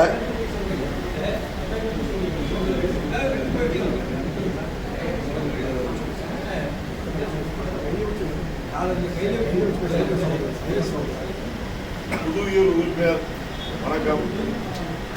பேசுவதற்கு வாய்ப்பு கொடுத்த அனைவருக்கும் நிர்வாகிகளுக்கும் வணக்கம். நில ஆணையங்கள் சப்ஜெக்ட் பேசுறேன். மாண்புமிகு சென்னை உயர்நீதிமன்றத்தின் மதுரை கிளை ஆணைப்படி முக்கியமானது படிக்கிறேங்க. எல்லாருக்கும் உபயோகமாகுது. உங்க பக்கத்து இருக்கிறாங்க. சென்னை 5 நில அளவை மற்றும் நிலவரி திட்ட ஆணையரால் அனைத்து மாவட்ட ஆட்சியர்கள், அனைத்து நில அளவை பதிவேடுகள், துறை மண்டல துறை இயக்குகள் மற்றும் உதவிகளுக்கு அனுப்பப்பட்ட சுற்றறிக்கையின் தமிழாக்கம் நில அளவை செய்யும் போது பின்பற்றப்பட வேண்டிய வழிகாட்டுதல்கள் அப்படின்னு 5 பக்கம் இருக்குங்க. 4 பக்கம். அது முக்கியமானது, ஒவ்வொரு குடிமகனும் அவரது உரிமைகளையும் கடமைகளையும் அறிந்து கொள்ளும் பொருட்டு வழங்க வேண்டும். நில அளவை செய்வதற்கு குறிக்கப்பட்ட தேதி மற்றும் நேரத்தினை தெரிவிக்கும் அறிவிப்பு விரைவு அஞ்சல் அல்லது பதவி தபாலில் மட்டுமே இத்துறையால் அனுப்பப்பட வேண்டும். 1. அடுத்தது, அளவிடும் போது அவரவர் செலவில் வீடியோ மற்றும் போட்டோ எடுத்துக்கொள்ளலாம். அதிகாரிகள் யார் இருக்கிறார்களோ அவர்களே போட்டோ எடுத்துக்கலாம். அதுல தப்பு நடந்தது அப்படின்னா அதையே எவிடன்ஸா நாம வச்சுக்கலாம். அவங்க பாட்டுக்கு எழுதிட்டு போயிட்டு எதுவும் பண்ணாமடுறாங்க அப்படின்னு பாஸ்கர் சொன்னார். போன வாரத்தில் ஒரு ரிப்போர்ட் ஜமாபந்தியில முடிச்சிடுறாங்க. 30 நாளுக்கு டைம் முடிக்கணும், எதுவும் பண்ணி முடிச்சிடுறாங்க. அவர் கூட்டிட்டு போய் 4 நாள் நடந்திருக்காரு. அது நடக்கல. இந்த மாதிரி இருக்குது நிறைய. அப்புறம் தமிழ் ஆட்சி முறை சட்டங்கிறது எல்லாருக்கும் தெரியும். ஸ்டைல் வந்து எல்லாரும் தமிழ் தான் போடணும்னு இருக்குது. கீழே இருக்கிற ஆபீஸ் பூராமே அது ஒன்று இருக்கு.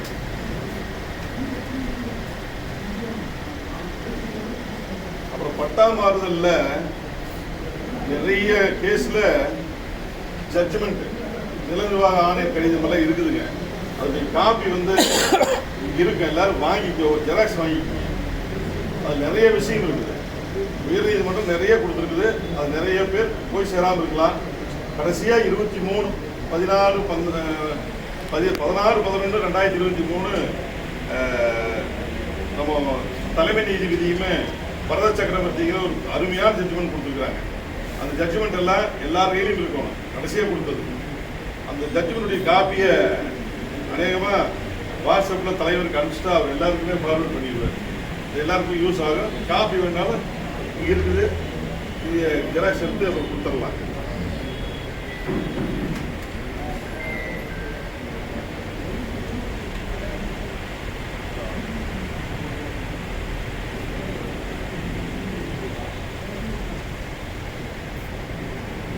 அடுத்ததுங்க நம்ம வட்டாட்சியர் அலுவலகத்தில் நாம்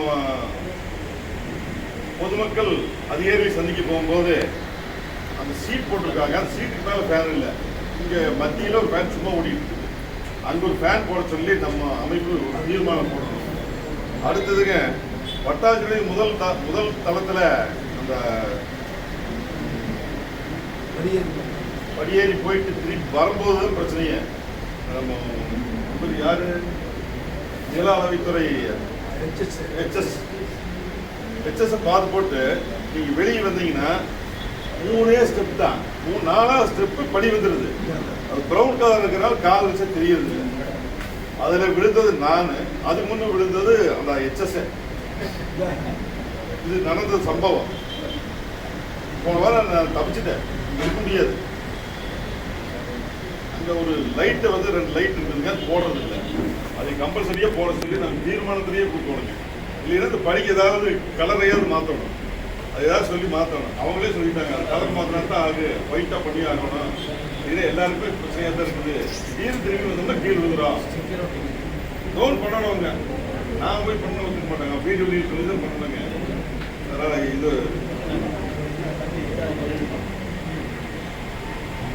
மனுதாருடைய கோரிக்கைகள் வந்து பட்டா வந்து 16 நாள் கொடுக்க சொல்லி ஆர்டர் போட்டாங்க. அப்புறம் மனு 30 நாள்ல முடிக்கணும்னு சொல்றாங்க. எந்த இடத்துலையும் முடிக்கிறது இல்லை, எதையாவது சொல்லி தள்ளி வைக்கிறது தான் பார்க்குறாங்க. அதையும் நம்ம அமைப்பு மூலியமா அந்த 16 நாள்ல பட்டாவுமே கோரிக்கையுடைய மனு 30 நாள்லையுமே முடிச்சு கொடுத்தாகணும் அப்படிங்கிற ஒரு தீர்மானத்தை நம்ம அமைப்பு மூலியமா கொடுத்து ஒரு அமைப்புக்கு இந்திய லெவலில் சுப்ரீம் கோர்ட் லெவலில் சரியான அங்கீகாரம் இருக்குது. அதனால அதை நாம் வந்து பயன்படுத்தினா சௌரியமாக இருக்கும். அதுக்கு வந்து தலைவர் வந்து முன்னெடுத்து வச்சு இதை செஞ்சுட்டாருன்னா எல்லாருக்கும் சௌரியமாக இருக்கும். இந்த மற்ற கோரிக்கைகள் நிறையா கொடுத்துருக்கிறாரு. இன்னும் பாஸ்கரில் 2-3 போய் அட்டன் பண்ணிட்டு சிரமத்தில் இருக்கிறாங்க. அவங்களும் அவங்களுக்கு கருத்தை சொல்லுவாங்கன்னு நினைக்கிறேன். அப்புறம் சோமு வந்து ஒரு காலமாக நடந்துட்டு இருக்கிறாரு. அவருடைய கருத்துக்களையும் சொல்லுவார். எனக்கு பேச வாய்ப்பளித்த தலைவர் மற்றும் பொறுப்பாளர்கள் அனைவருக்கும் நன்றி கூறி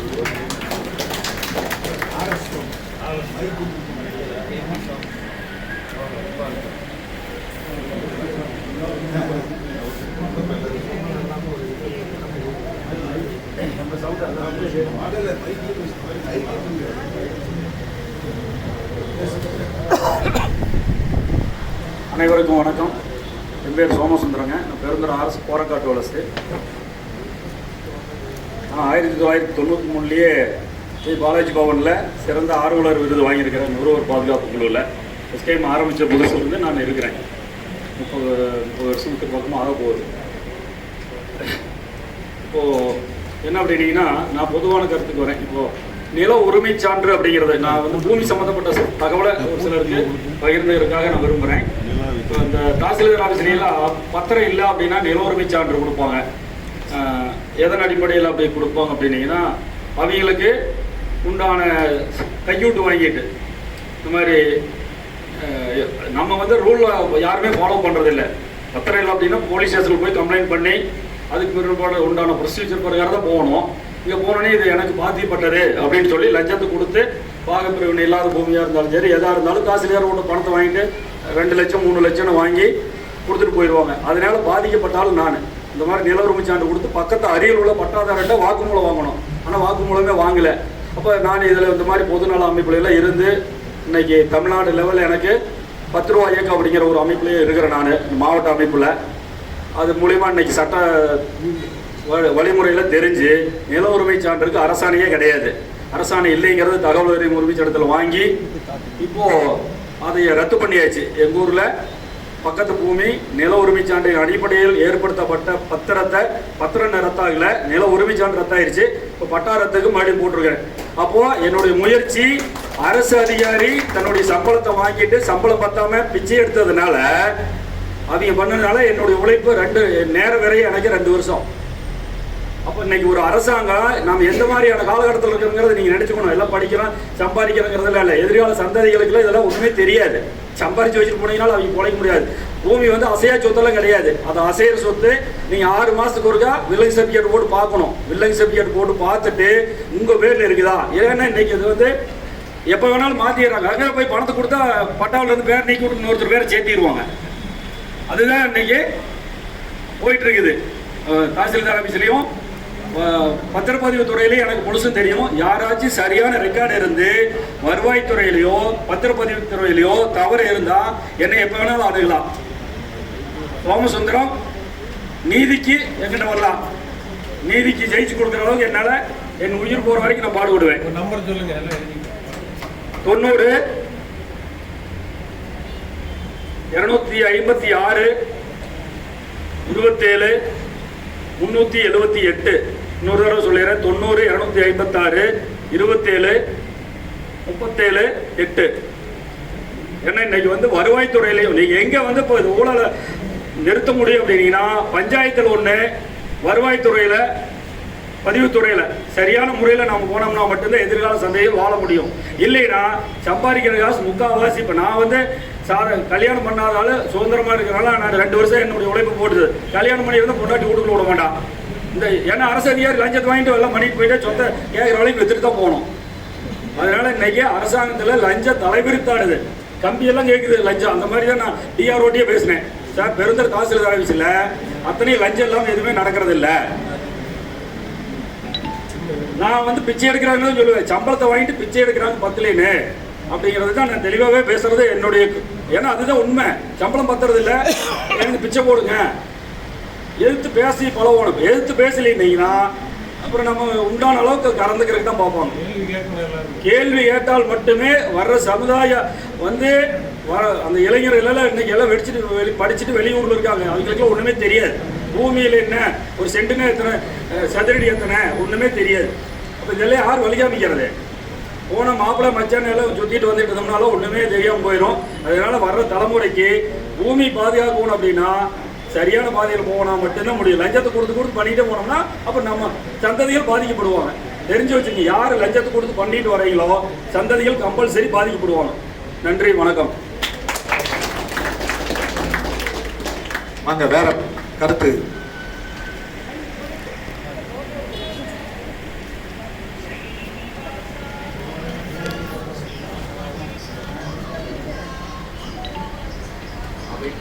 அவையில் உள்ள அனைவருக்கும் இனிய வணக்கத்தை தெரிவித்துக் கொள்கின்றேன். அதாவது வந்து புதிய உறுப்பினர்கள் சிறப்பாக பேசினாங்க, நல்லதாக இருக்குது. நிறைய கருத்துக்கள் தெரிவித்தாங்க. ஒரு சில கருத்துக்கள் நிறைய புதிய உறுப்பினர் நல்ல முறையில் சொல்லியிருக்காரு, ஏற்றுக்க வேண்டிய விஷயம். இன்னும் நிறைய குறைகள் இருக்குது. கொஞ்சம் கொஞ்சமாக நாம் நிவர்த்தி பண்ணிட்டு வருவோம். நாம் நினைக்கிற மாதிரி ஒரே இதில் பண்ண முடியாது. ஒரு முக்கியமான குறை என்ன, இனிமே வந்து இன்னும் நிறைய பேருக்கு அந்த பாதிப்பு இருக்குது. அந்த தடுக்கி விழுந்தீங்க, அது ஒரு நல்ல குறை. இந்த அனைத்து ரவுண்டானாலுமே பஞ்சாயத்து ஆஃபீஸில் வந்து இந்த செடியெல்லாம் அதிகமாக வளர்ந்ததுன்னா அது சீக்கிரம் கட் பண்ணுறதில்லை. அந்த செடிகளை எல்லாமே வந்து செடிகள் எடுத்துகிட்டு இன்னும் புல்தரையாகவே அழகுபடுத்தினாலும் இன்னும் நல்லா இருக்குது. செடி வளர்ந்துருச்சுன்னா எல்லாமே ரவுண்டானாவை சுற்றும் போது டூ வீலர் வர்றவங்களாம் லெஃப்ட் சைடு பார்க்கும்போது லெஃப்ட்லேருந்து வர்றவங்கள மறைக்குது. கொஞ்சம் நிறைய இடத்துல கொஞ்சம் விபத்துகள் உருவாகுது. இது எல்லாத்துக்குமே வந்து அது அனுபவிச்சிருப்பீங்கன்னு நினைக்கிறேன். இது ஒரு திட்டத்தை நீங்கள் வந்து எடுத்து கொடுத்து செயல்படுத்துங்க. நம்ம எல்லாருமே இந்த கோரிக்கை பதிவு பண்ணி இதை கொஞ்சம் செயல்படுத்துவோம். அடுத்து இந்த பஸ்ஸு சமாச்சாரத்தை வந்து நிறைய இது வரைக்கும் பண்ணியிருக்கோம்.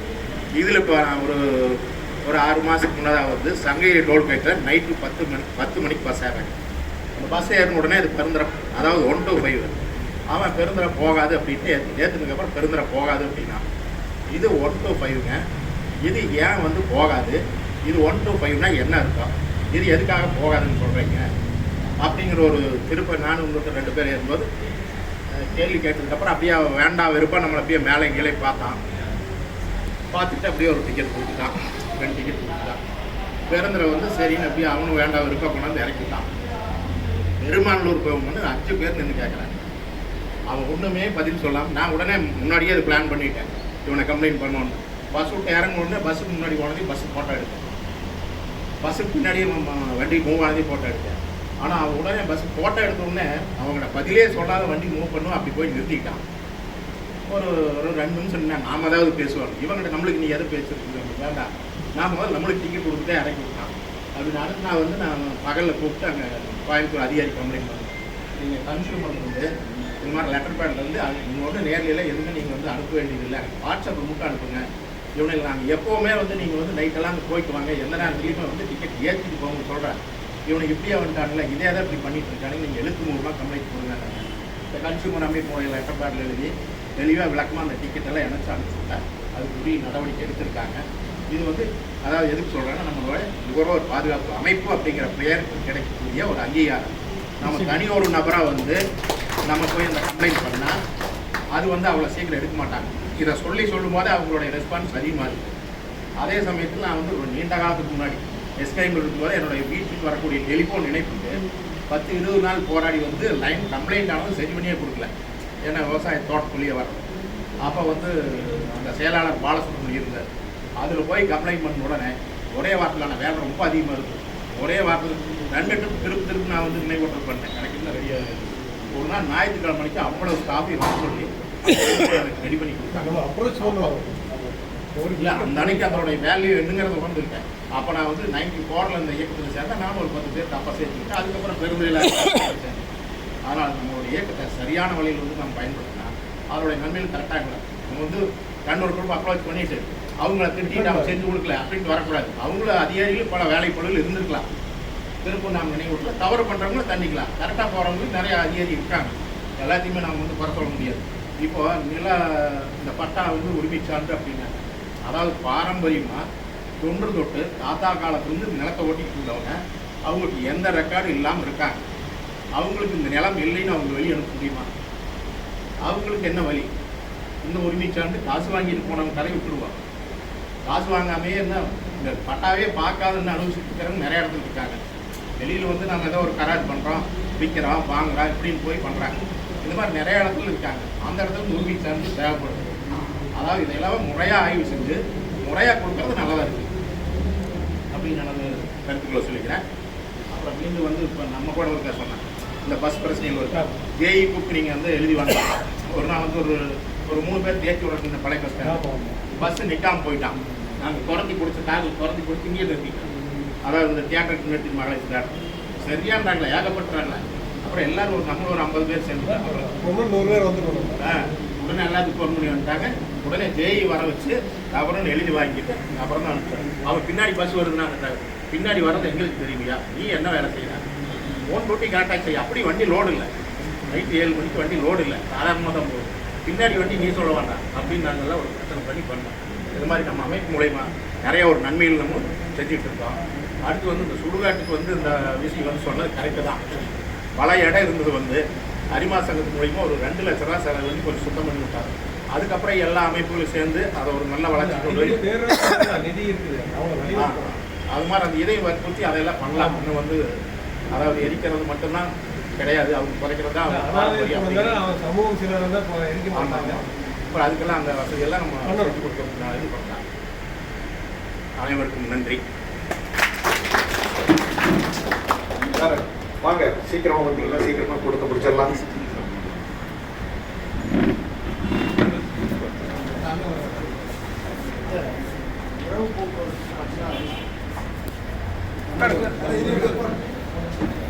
அனைத்து உறுப்பினர்களுக்கும் வணக்கம். இப்போ இரவு நேரத்தில் வாகனம் ஓட்டும்போது அந்த மிக பிரகாசமான முழுப்பு விளக்குகளை போட்டு வயசானவங்களாம் வண்டி ஓட்டவே முடியறதில்லை. அது சம்மந்தமாக வட்டார போக்குவரத்து அலுவலருக்கு ஏதோ அவங்க பிடிச்சி ஃபைன் போடுற மாதிரியாவது ஒரு ஆக்ஷன் எடுக்கிறதுக்கு ஒரு முயற்சி செஞ்சால் நல்லாயிருக்கும். நன்றி நன்றி. போட்டால் ஓட்டவே முடியாது, எல்இடி பல்ப் போட்டால் ஓட்டவே முடியாது.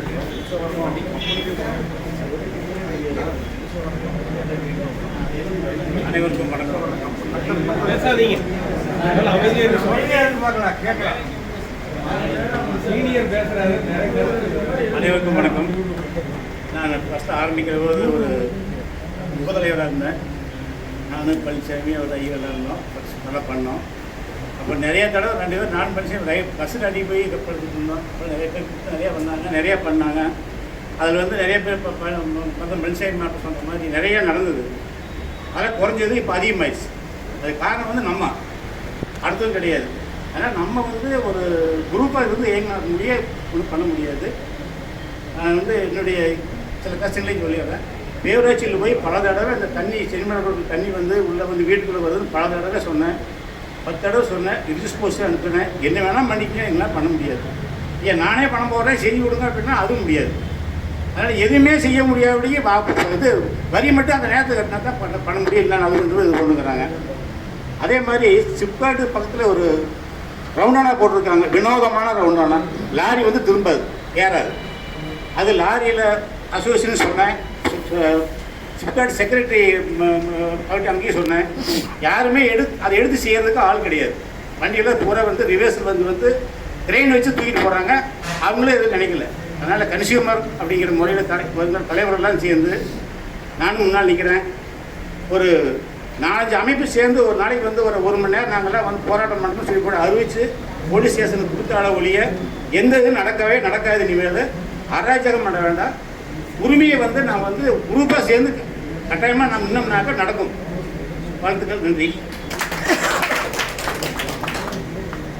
வேற வாங்க, கருத்துக்களை பகிர்ந்து கொள்ளுமாறு அன்போடு கேட்டுக்கொள்கிறோம்.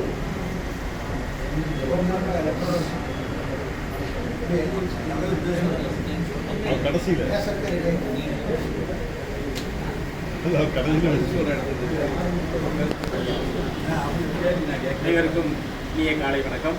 என்னுடைய பேர் பிசி பெரியசாமி, இன்ஸ்பெக்டருக்கு ரிட்டையர் ஆகியிருக்கிறேன். இந்த நந்தா ரவுண்டானா வந்துங்க பஸ் நிற்கிறது முன்னாடியே நிறுத்திக்கிறேன். அடுத்த பஸ்ஸுக்கு அந்த பக்கம் பூரா டிராஃபிக். அது ஸ்கூல் டைமில் பார்த்தீங்கன்னா குழந்தைங்கள கிளாஸ் பண்ண ரொம்ப கஷ்டமாக இருக்குது. அது சமயம் ஒரு சமயத்தில் வந்து பத்தை போட்டு அந்த அன்றைக்கி நிலவு போடுறது மாதிரி நிலக்குடையே போட்டாங்க. அப்போயே செக்ரட்டரிக்கு ஃபோன் பண்ணி சொன்னேன், இது மாதிரி நிலக்குடை போட்டிருக்காங்க, பஸ் வந்தால் நின்னா போகிறதில்ல. அதுக்கு முன்னாடி நிறைய இடம் இருக்குதுங்க. அந்த இடத்துக்கு ஒரு பஸ் ஸ்டாப்பே கட்டலாம். ஒரு சின்ன ஒரு பஸ்ஸு உட்கார மாதிரி போட்டு நல்லா பண்ணலாம். ஆனால் அதை பண்ண மாட்டேங்கிறாங்க. அதே மாதிரி வந்துங்க இப்போ அந்த பணிப்பாளைய ரோடு பிரிவு, அந்த திருப்பதி கார்டன் பிரிவு, கவிநகர் பிரிவு எல்லாம் ஒரு இடத்துல வருதுங்க. அந்த ஈவினிங் மத்தியானம் வந்து 1 மணிக்கு வரும்போதுங்க பஸ் இந்த இதில் இம்பார்ட்டன்ஸ் செய்கிற பசங்கள்லாம் பைக்கில் வர பார்த்தா பயங்கரமாக ஸ்பீடு வந்தாங்க. நேற்று வந்து முன்னாடி கிட்டு வந்து அடி விட்டாப்புல அந்த காஸ்மர் கிடைக்கல. இப்போ அவர் ஹாஸ்பிட்டலில் இருக்கிறாரு. அவ்வளோ ஸ்பீடாக வர்றாங்க. அந்த இடத்துக்கு கிட்டுங்க சுப்பிரமணியஸ் கிட்டு. அப்புறம் அதே மாதிரி அங்கே காந்திநகர்கிட்ட ஒரு ஸ்பீடு பிரேக்கர் போட்டிருக்கேன். இந்த இடத்துக்கு போட்டுதான் கொஞ்சம் நல்லா இருக்கு. அதே மாதிரி இப்போ வந்துங்க பஞ்சாயத்தில் வந்துங்க அந்த அவதி பூங்கா பின்னாடி உங்ககிட்டயே படம் சொல்லிக்கிறேன். ஆனால் நல்லா டாஸ்மாக் பேடை எடுத்துட்டாங்க, அந்த பிரச்சனை இல்லை. எஸ்ஐடியே சொல்லி அந்த இடத்துல இந்த வீதி பூரா தண்ணி போடுறாங்கல்ல சாயந்தரம் வந்து அதில் வந்து 2 லைட் இல்லைங்க. அது அமைதி பூங்காவில் சொல்லி நான் 2 லைட்டுக்கு ஏற்படுவேன்னு அதில் போட்டிருக்கிறேன். இன்னொரு லைட் போடணும்னா 2 லைட் போட்டாங்கன்னா அது கொஞ்சம் லேடிஸ் நிறைய யூஎஸ்சி காம்ப்ளெக்ஸ் நிறைய குடியிருக்காங்க, நிறைய வேலைக்கு போயிட்டு வர்றாங்க. அவங்களுக்கு கொஞ்சம் பாதுகாப்பாக இருக்குங்கிறது என்னுடைய இந்த குறிக்கோளை ஏற்று நமது சங்கமானதை ஏற்று நம்பிக்கை பார்த்தாங்க.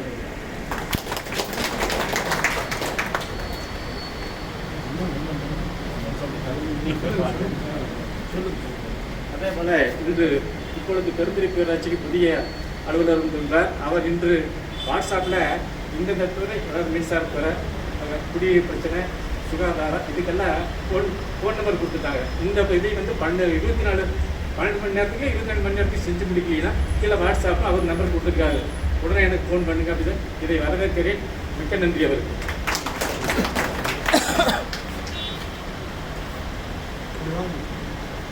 அனைவருக்கும் வணக்கங்க. அனிச்சா மேப்பில் சொன்ன மாதிரி பஸ் ஸ்டாண்டில் வந்து நிலக்கூடை கேட்குறாரு. ஏற்கனவே இருக்கிற நிலக்கூடையை பயன்படுத்துறது இல்லைங்க. அந்த பரணி மெடிக்கல்ஸ் கீழே பெருசாக இருக்குது. அதில் பார்த்தீங்கன்னா இருக்கையெல்லாம் உடஞ்சி போச்சு. பேரூராட்சி நிர்வாகத்தில் சொல்லி இருக்கையெல்லாம் பண்ணிவிட்டு பஸ்ஸு எல்லாமே வந்து இந்த சென்டரில் போய் நிற்கிற மாதிரி பண்ணுறானுங்க. பஸ் ஸ்டாண்டுக்குள்ளே என்ட்ரு ஆனோடனே அது ஸ்பீட் பிரேக் தானோடனே அங்கேயே நிறுத்திடுறாங்க. பொதுமக்கள் பயணிகள் எல்லாருமே வெயில் நின்று தான் போகிறாங்க. ஏன்னா ஏற்கனவே அந்த பரணி மெடிக்கல்ஸ்க்கு முன்னாடி நிலக்கூடையாக தான் போட்டது. அது கிட்டத்தட்ட பார்த்தீங்கன்னா இப்போ 2 வீலரும் சைக்கிள் அதை இதையும் கூட நிப்பாட்டிடுறாங்க. கடையில் இருக்கிறவங்களாம் ஆக்கிரமம் பண்ணியிருக்காங்க. அதை வந்து சரி பண்ணி போக்குவரத்து துறையிலையும் சொல்லணும். அதே மாதிரி அரசு போக்குவரத்து கழகத்தில் சொல்லணும். அங்கே செக்கிங் இன்ஸ்பெக்டர் 2 பேர் இருக்காங்க. அது யாரும் கண்டுக்கிறதே கிடையாது. அதே மாதிரி அதையும் சொல்லணுங்க. அதே மாதிரி எந்த வண்டியும் ரேக்கில் நிறுத்துறது இல்லை. அது இப்போ குறிப்பாக பார்த்தீங்கன்னா ஈரோடு போகிற பஸ் யாருமே ரேக்கில் நிறுத்துறது இல்லை. எல்லாருமே வந்து வயசானவங்க குழந்தைகள்லாம் பார்த்தீங்கன்னா அது படியில் ஏற முடியாது. இப்போ ரேக்கில் நிறுத்திட்டிங்கன்னா அது நடைமேடையில் நிறுத்திட்டா ஸ்டெப்பை அப்படியே பக்கமாக வச்சு ஏறிக்கலாம். எந்த வண்டியும் நடைமேடையில் ரிவர்ஸ் கொண்டு போய் நிறுத்துறது இல்லை. ஏன்னா பின்னாடி ரிவர்ஸ் போய் நிறுத்துறது டிரைவருக்கு அவ்வளோ கஷ்டம். போனால் அப்படியே யூ டர்ன் பண்ணுற மாதிரி நிறுத்திட்டு அப்படியே எடுத்துகிட்டு வந்துடுறாங்க. அதனால் அது வந்து போக்குவரத்து கழகத்தினுடைய பெருந்தர பணிமனையில் பெருந்தர பிரான்ச்சில் சொல்லி அவர்கிட்ட ஆர்டிஓ ப்ளஸ் பேரூராட்சி காவல்துறை இந்த நாளுக்கு நம்ம கன்சியூமர் ப்ரொடெக்ஷன் மூலம் சொன்னால் பஸ் ஸ்டாண்ட் பிரச்சனை இப்போதைக்கு சால்வ் ஆயிரும். கண்டிப்பாக நிலர்கூட தேவை இருக்குது. அது ஏதாவது நீங்கள் பர்மிஷன் வாங்கி கொடுத்தா கூட நாங்கள் ஏதாவது பொது அமைப்பு மூலியமாக நம்ம கட்டுறதுக்கு ஏற்பாடு பண்ணலாம். அது பண்ணிடலாம். ஆனால் அந்த பரணி மெடிக்கல்ஸு கீழே இருக்கிற இடத்துக்கு வந்து இன்னும் கொஞ்சம் இருக்கையை ரெடி பண்ணி கொடுத்து வண்டி எல்லாமே அதை கடைசியில் போய் நிற்கிற மாதிரி அங்கே உள்ளே இருக்கிற செக்கிங் இன்ஸ்பெக்டர் 2 பேர் இருக்காங்க, டைம் ஆஃபீஸ். அவங்க அதை கொண்டு போய் வண்டி அங்கே நிறுத்தல, ஸ்பீட் பிரேக் ஏறினோடனே அப்படியே நிறுத்திடுறாங்க அந்த ஆட்டோ ஸ்டாண்ட் பக்கத்தில். சில டைம் ஆட்டோ இல்லாதப்ப எல்லாரும் ஆட்டோ ஸ்டாண்டில் போய் நிற்கிறாங்க. ஆட்டோ வண்டி ஃபுல்லாக நின்றா எல்லாம் ரோட்டில் வெயில் தான் நிற்கிறாங்க. ஆமாம், அதனால அந்த வண்டி உள்ளே கொண்டு போய் நிறுத்தணும். அதை எல்லா வண்டியும் வந்து நடைமுறையில் நிறுத்துற மாதிரி நம்ம கன்சியூமர் ப்ரொடெக்ஷன் மூலிமா சொல்லி அதுக்கு ஏற்பாடு பண்ண மாதிரி கேட்டுக்கொள்ளும். தேங்க்யூ. இப்போ இருக்கிற ஈவோ வந்து ரொம்ப ஸ்ட்ராங்கான நிர்வாகம் தெரிஞ்சாலும் ஏற்கனவே வேதநாயக நற்பணிமன்றத்தில் 10 லட்ச ரூபா ஒதுக்கி லெட்டர் கொடுத்தாங்க. பேரூராட்சியினுடைய திறமையின்மையினால் செய்ய முடியாமல் இருந்தது. இப்போ ஈவோ வந்து தெளிவாக செய்வார். யார கருத்து?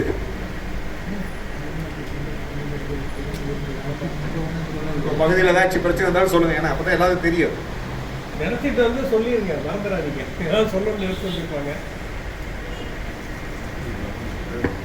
பழைய பஸ் ஸ்டாண்டு இப்போ சொன்னாங்க, அது நீண்ட நாள் கோரிக்கை தான். போன மாதத்துக்கு முன்னாடி இல்லை போன மாதத்துக்கு முன்னாடி மாதம் டிராஃபிக் இன்ஸ்பெக்டர்கிட்ட நான் சொல்லியிருந்தேன். அப்புறம் ஒரு நாள் அவர் கூப்பிட்டாருன்னா நீங்களும் வாங்க அப்படின்னு சொல்லி நான் ஐடியா சொன்னேன். இப்போ நீங்கள் பார்த்துருப்பீங்க சென்ட்ரல் ரோட்டில் டிவைட் வச்சுக்கிறாங்க. அதே மாதிரி ஏன்னா ஃப்ரீ லெஃப்ட் இன்ஃப்ராடெக்ஸ் முன்னாடி வந்து யார் எங்கே போகிற அந்த லெஃப்ட்டில் வந்து ஈரோடு போகிறதுக்கு ரைட்டில் திருப்புறாங்க. அதுக்காக சொன்னோம் அதையும் வச்சுக்கிறாங்க. அது வந்து சோதனை முறையில் வச்சுக்கிறாங்க, 3 பகுதியில் வச்சுக்கிறாங்க. அதே மாதிரி இந்த பஸ் ஸ்டாப் எல்லாமே வந்து எந்த ஒரு ரவுண்டான பக்கத்துலேருந்து ஒரு 100 மீட்டர் தள்ளி தான் இருக்கணும். ஒரு பஸ்ஸு 2 பஸ்ஸு நின்றுதுன்னா இங்கே வர டிராஃபிக் எல்லாம் குறையுன்னு சொல்லி இதை நம்ம ஏற்கனவே சொல்லி வலியுறுத்த இப்போ ட்ரையல் பேஸில் வச்சுக்கிறாங்க. நான் பேரூராட்சி தலைவர் இருந்தப்போ தெரியும், முன்னாடி மகேந்திர காம்ப்ளெக்ஸ் முன்னாடி வந்து பஸ் ஷெல்டர் போடுறதுக்கு எல்லாம் முயற்சி பண்ணி அவங்க கேஸ் போட்டு அது பிரச்சனை ஓடிட்டு இருந்தது. ஏன்னா பழைய பஸ் ஸ்டாண்ட் ரோடே ஆக்கிரமிப்பெல்லாம் எடுத்து போட்டதே நாங்கள் பொறுப்பில் இருந்தப்போ தான் செஞ்சு அகலப்படுத்தி போட்டது. அதே மார்க்கெட்டெல்லாம் ஒழுங்குபடுத்தி போட்டதே அப்போ தான் அந்த காலத்தில் செஞ்சது. இது வந்து என்னென்னா நீங்கள் ஒரு 3 துறை சேர்ந்து நம்ம பேசணும். காவல்துறை இருக்கணும், பேரூராட்சி நிர்வாகம், போக்குவரத்து, இந்த 3 துறையும் சேர்ந்து நாங்கள் கடந்த காலங்களில் வந்து சில டிஎஸ்பியில் வரப்போ கூட்டிகிட்டு போய் எல்லாமே நாங்கள் என்னென்னங்கிறத எல்லாம் பேசினோம். ஆனால் இப்போ அந்த கால சூழல் கொஞ்சம் இல்லை. மீண்டும் அதை வந்து ஒரு முயற்சி செஞ்சு காவல்துறை நம்ம எல்லாம் சேர்ந்து என்னென்ன பண்ணலாங்கிறது ஒரு பொதுவான கருத்து வந்து நம்ம செய்யலாங்கிறது இந்த நேரத்தில் நான் தெரிவித்துக் கொள்கிறேன். வேறு யாராச்சும் கருத்து இருந்தால் சொல்லுங்கள். பஸ் ஸ்டாண்டு தான், பஸ் ஸ்டாண்டு நாங்கள் இருந்தப்போ தான் முதல் இந்த முன்னாடி வந்து பஸ் ஷெல்டர் பெருசாக போட்டது. எல்லாமே யாருமே யாருக்கு மரியாதை கொடுக்கறது இல்லை. அவன் வேலை அவன் பிரச்சனை முடிஞ்சா போகுது. இப்போ எல்லாமே நடந்துட்டு இருக்கிறோம். ரோட்டில் நீங்கள் இங்கே பார்த்தீங்கன்னாவே முதலே டிராஃபிக் இருக்குது. மெயின் ரோட்டில் போலீஸ் குவார்டர்ஸ் வந்து இங்கே பார்த்தீங்கன்னா அங்கேயே கொண்டாந்து வண்டி பழமுதிர் நிலையமும் எங்கேயோ வண்டி அங்கேயே அப்படின்னு எடுத்துக்குவாங்க. முதலே ரோடு கட்டையாக இருக்குது. எப்படி போகுதுன்னு யாருமே நினைக்கிறது இல்லை. உண்மைதான், வெறும் கல்லை வச்சு 2 வருஷம் ஓட்டணும்ல, சைஸ் கல்லை வச்சு. ஆமா, அந்த ஜிஹெச் ரவுண்டானா வந்து நான் கொங்கு காலேஜ் பஸ்ஸை சொல்லி, ஏன்னா நாம்ஸ் பிரகாரம் செஞ்சோம்னா செய்ய முடியாது. அதனால ப்ராக்டிக்கலா வந்து கொங்கு பஸ்ஸெல்லாம் வர சொல்லி ட்ரெயின் பண்ண சொல்லி உங்களால் ஈஸியா இருக்கா எப்படி வருதுன்னு சொல்லிட்டு அந்த கல் வச்சு அதுக்கு முன்னாடி கட்டுனதுங்க. அதனால ப்ராக்டிக்கல் வேற, சட்ட ரீதியா பாக்குறது வேற.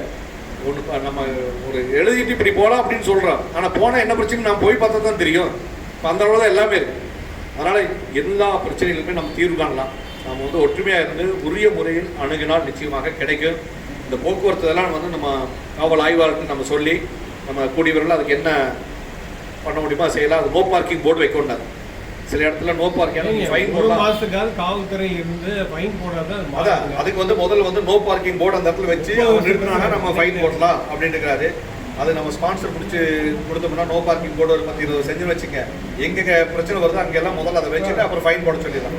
ஃபைனுங்கிறப்ப கொஞ்சம் பயப்படுவாங்க, பணம் செலவாகுது அப்படிங்கிறப்ப கொஞ்சம் பயப்படுவாங்க. வேற கருத்து இருந்தால் நீங்கள் சொல்லலாம்.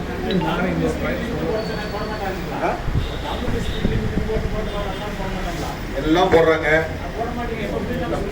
நம்ம ஆளுவே வருங்க. வெளியே போறது வெளியே டவுன் விட்டு போறப்ப கம்மியா போறாங்க.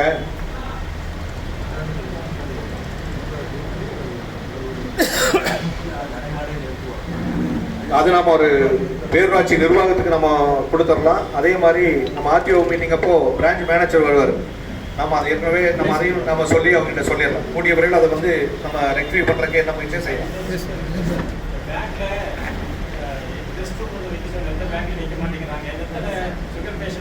இல்லை நான் போகிற வங்கியிலலாம் நான் மேனேஜர்கிட்ட சொல்லிட்டு வந்துட்டேன் நேர்லேயே.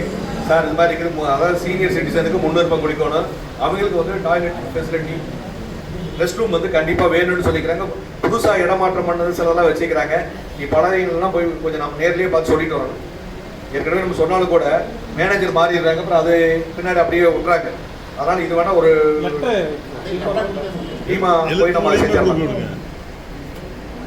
எழுத்து மூலியமே கொடுத்ததுதாங்க அவங்களுக்கு ஒரு அனைவருக்கும் இன்னொரு கருத்து நான் சொல்ல தவறிட்டேன்.